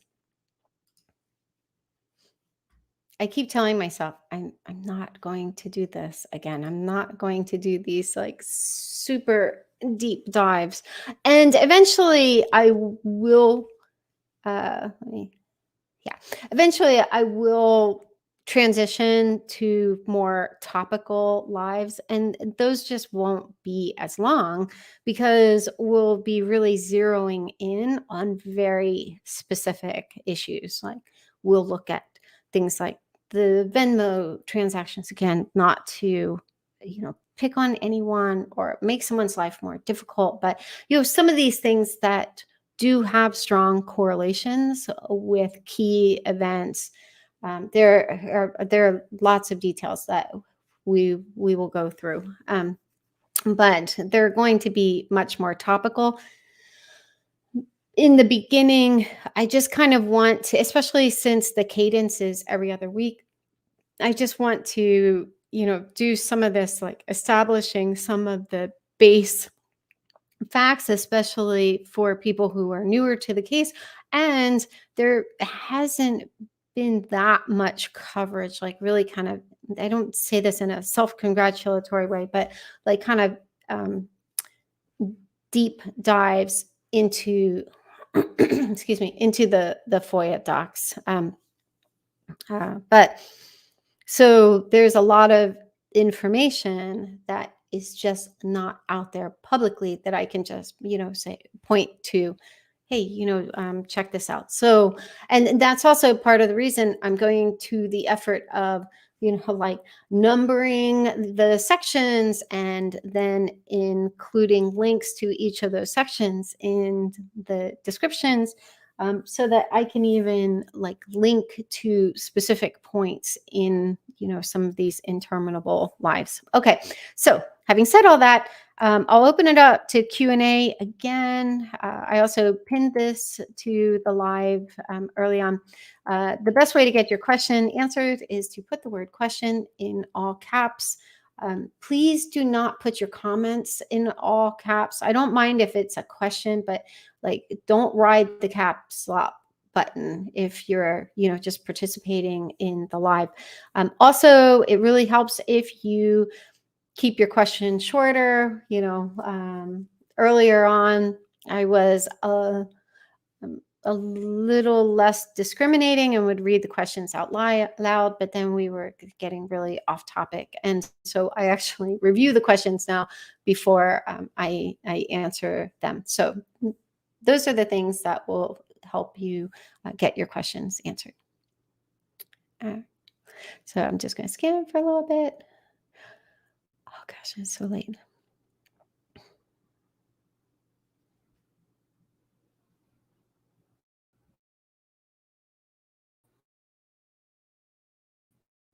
I've mentioned this before.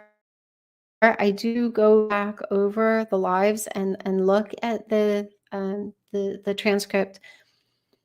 And I noticed that sometimes people ask their questions very early on. So I basically have decided, unless something really stands out to me, if you don't have the word question in all caps, I'm not going to read. And, that's part of the bummer for me, not that I need your pity, but like, I would love to be able to like actually kind of hang out more, but and sometimes I'm reading through the chat and I just love all the clever comments and stuff. But yeah, this is my mission. Okay, I'm going to scan for a little bit more so far. I haven't come across any questions, so we may call this a night. Generally, what I do, I never get all the way back to the beginning. It's just too far back. So if you ask a question like toward the beginning of the chat and you're still hanging out at dark 30, you might want to just copy and paste your question back in.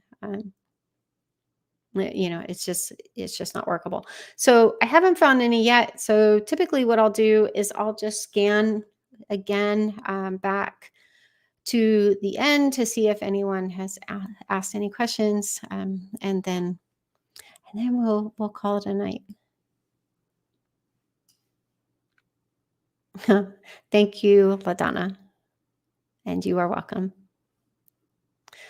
Okay, why did Ian stay with Mel? I think it was for the money. I mean, $300,000. That's a lot of money, and when you look at his writings, he writes well. You can tell from his writings he has an organized mind. There aren't very many other people I know who actually think in terms of outlines. So I remember when I was in college, as I'm a very left-brained person, I used to take notes in outline form and also in all caps. So I had one friend who teased me that I had the writing of a serial killer. I am not a serial killer, but yeah, I took notes in outline. So when his document came out, I was like, oh, hat tip, outline. Okay. And his notes were well structured. He's a reasonably intelligent guy.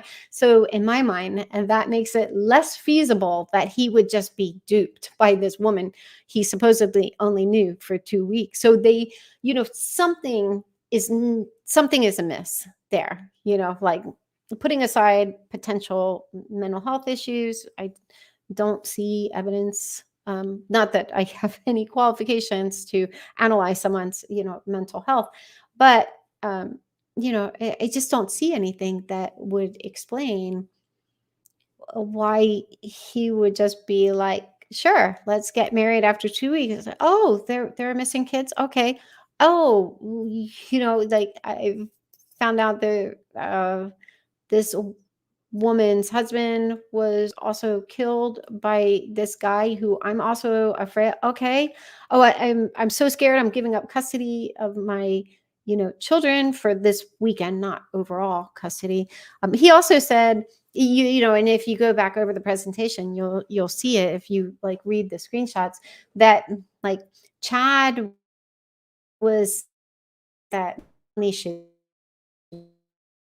which I think it's just like of Rexburg. And, and Ian's like, that's never going to happen because I'm never leaving Rexburg. And here he is in Phoenix. And, and he was in Phoenix shortly after that, and so, they just keep being these indicators like, well, and, why is he staying? And, and then Melanie got pregnant, but even before she got pregnant, like, someone who didn't have a compelling reason to stay with someone. So either, there could be possible complicity on his part. And now, they have each other's, secrets. So that's a possibility. But I haven't seen anything in the FOIA docs that seem to indicate that Ian was involved.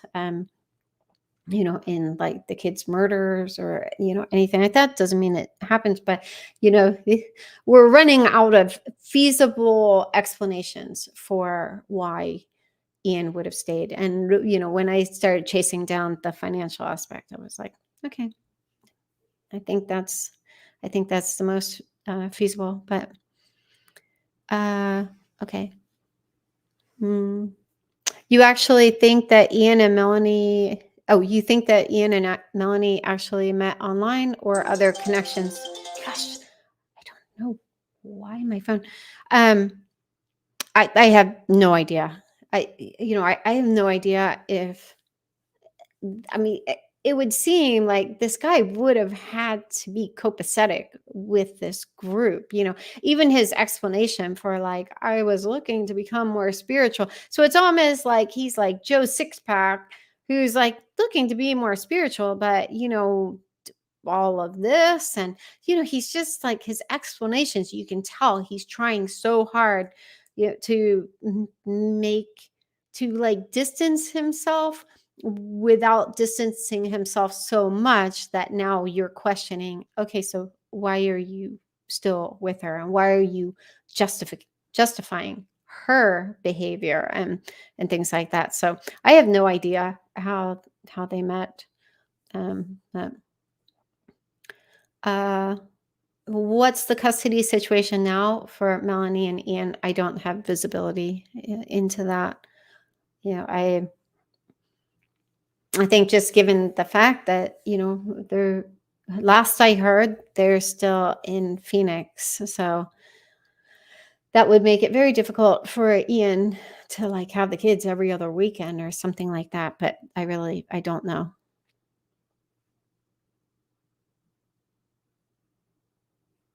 And I really am kind of a one-trick pony in terms of like, even when people pass on information to me, not saying, I'm always appreciative of it, but if I don't have any way to verify like either their connection or why they would have this inside scoop or, whatever, I'm not going to share those things. So, but in this case, I don't even have a point of contact because I think people just realize like I don't have a tremendous amount of curiosity about Melanie and Ian, except when Melanie will get picked up.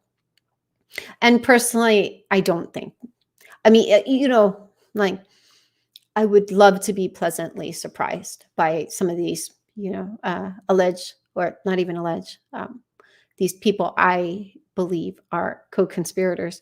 I'd love to see them,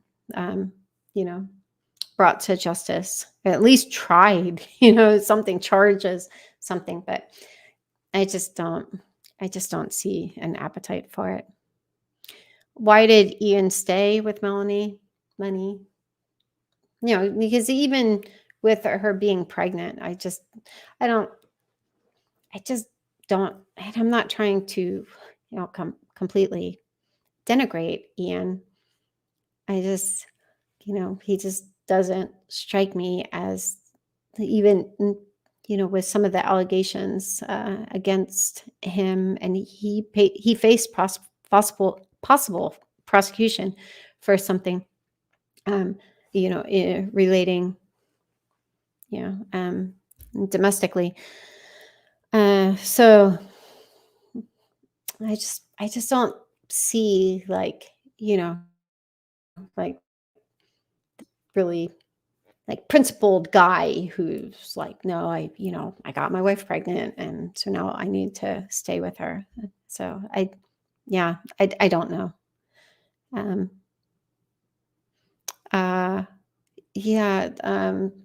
Krishang Bami asked, are they even investigating Alex's death? I don't know. I suspect no. Again, would love to be pleasantly surprised, and who knows, behind the scenes, they might be like tearing it up and, but yeah, I just, especially once the autopsy came back that he died of natural causes, from what others have said, like there's I can't think of her name right now. She's like my favorite person who has been interviewed. She's a doctor and she's absolutely brilliant. I think she was the one, it might not have been her, that like they can't just test someone to see if there's any presence of poison in someone's system. They have to test for specific things. So yeah. And apparently Melanie didn't put those things in text if that was the case. Okay, I'll see if there's one more question and then I'm going to bounce. Okay. The question is, do you think they will discover more evidence against Melanie Pawlowski? I do think that they have lots more evidence. I've talked about before, Idaho has their own mountain of evidence. And I forget how many pages Rob Wood had said that he had accumulated at that point. I wouldn't even mention it if he didn't explicitly tell me that this wasn't like privileged information. But I mean, it was thousands. It was, I believe, tens of thousands, at least like more than 10,000. I mean, it's a lot. So I'm sure there's a lot more evidence out there because you just can't explain this stuff. Like just the information that we have, there's no explaining away. Just her appetite, her aptitude for just being able to like, oh, this is weird. Yeah, the kids are just gone. Oh, well, I'll just tell people, oh, JJ's at therapy. What, 24/7 or with a nanny, and things like that. So I'm sure they have a lot. I'm sure they also have a lot about Melanie Gibb. Like I want to do one live just about all the different ways that law enforcement has protected Melanie Gibb. So anyway, so they just kind of like threw Zulema out there because Zulema has a limited use. What is it? I can't think of the term. I'm sorry. I'm so tired. I spent way too much time preparing this, but I think it's a limited use agreement or something like that. And as a result, I even thought of this as I was going through all of the cringeworthy texts between her and Lori and her and Chad. I'm like, would they have even gone after her? There's just not, like, did she even have to, put all of this out there? Maybe. But if so, if the information she was, well, anyway, I don't know. But like now she was just kind of fed to the wolves while it looks like everyone else who has offered very limited cooperation and clearly being deceptive again and again and super weird, like both Melanies, super, super weird, but, and very contradictory, but, yeah, it kind of looks like it's going to pay off for them. I hope that's not the case, but anyway, okay. Thank you for attending another live. If you're coming back, if you're new, welcome. We're building a really nice community here. Again, by way of reminder, next Friday, it will just be open Q&A. So it doesn't mean I'm going to take every single question. There are some questions, like if it's outside the scope of where I really focus, then, I am a bit of an automaton in that, like, if I don't have visibility into something, I don't have facts. I try not to conjecture too much because I don't want to dilute the impact. So even if I express an opinion, I really try to restrict myself to informed opinions, or I will disclose, like, no qualifications, could be totally off base on this, but anyway, but I try not to do that too much. But yeah, we'll see how that goes. If there's an interest in it, then the other benefit is I would actually get to be able to hang out with you lovely people a little bit more in terms of like interacting. And we're never going to do a live where we just start talking about the weather and irrelevant things. But anyway, thank you. I will see you next week. Good night.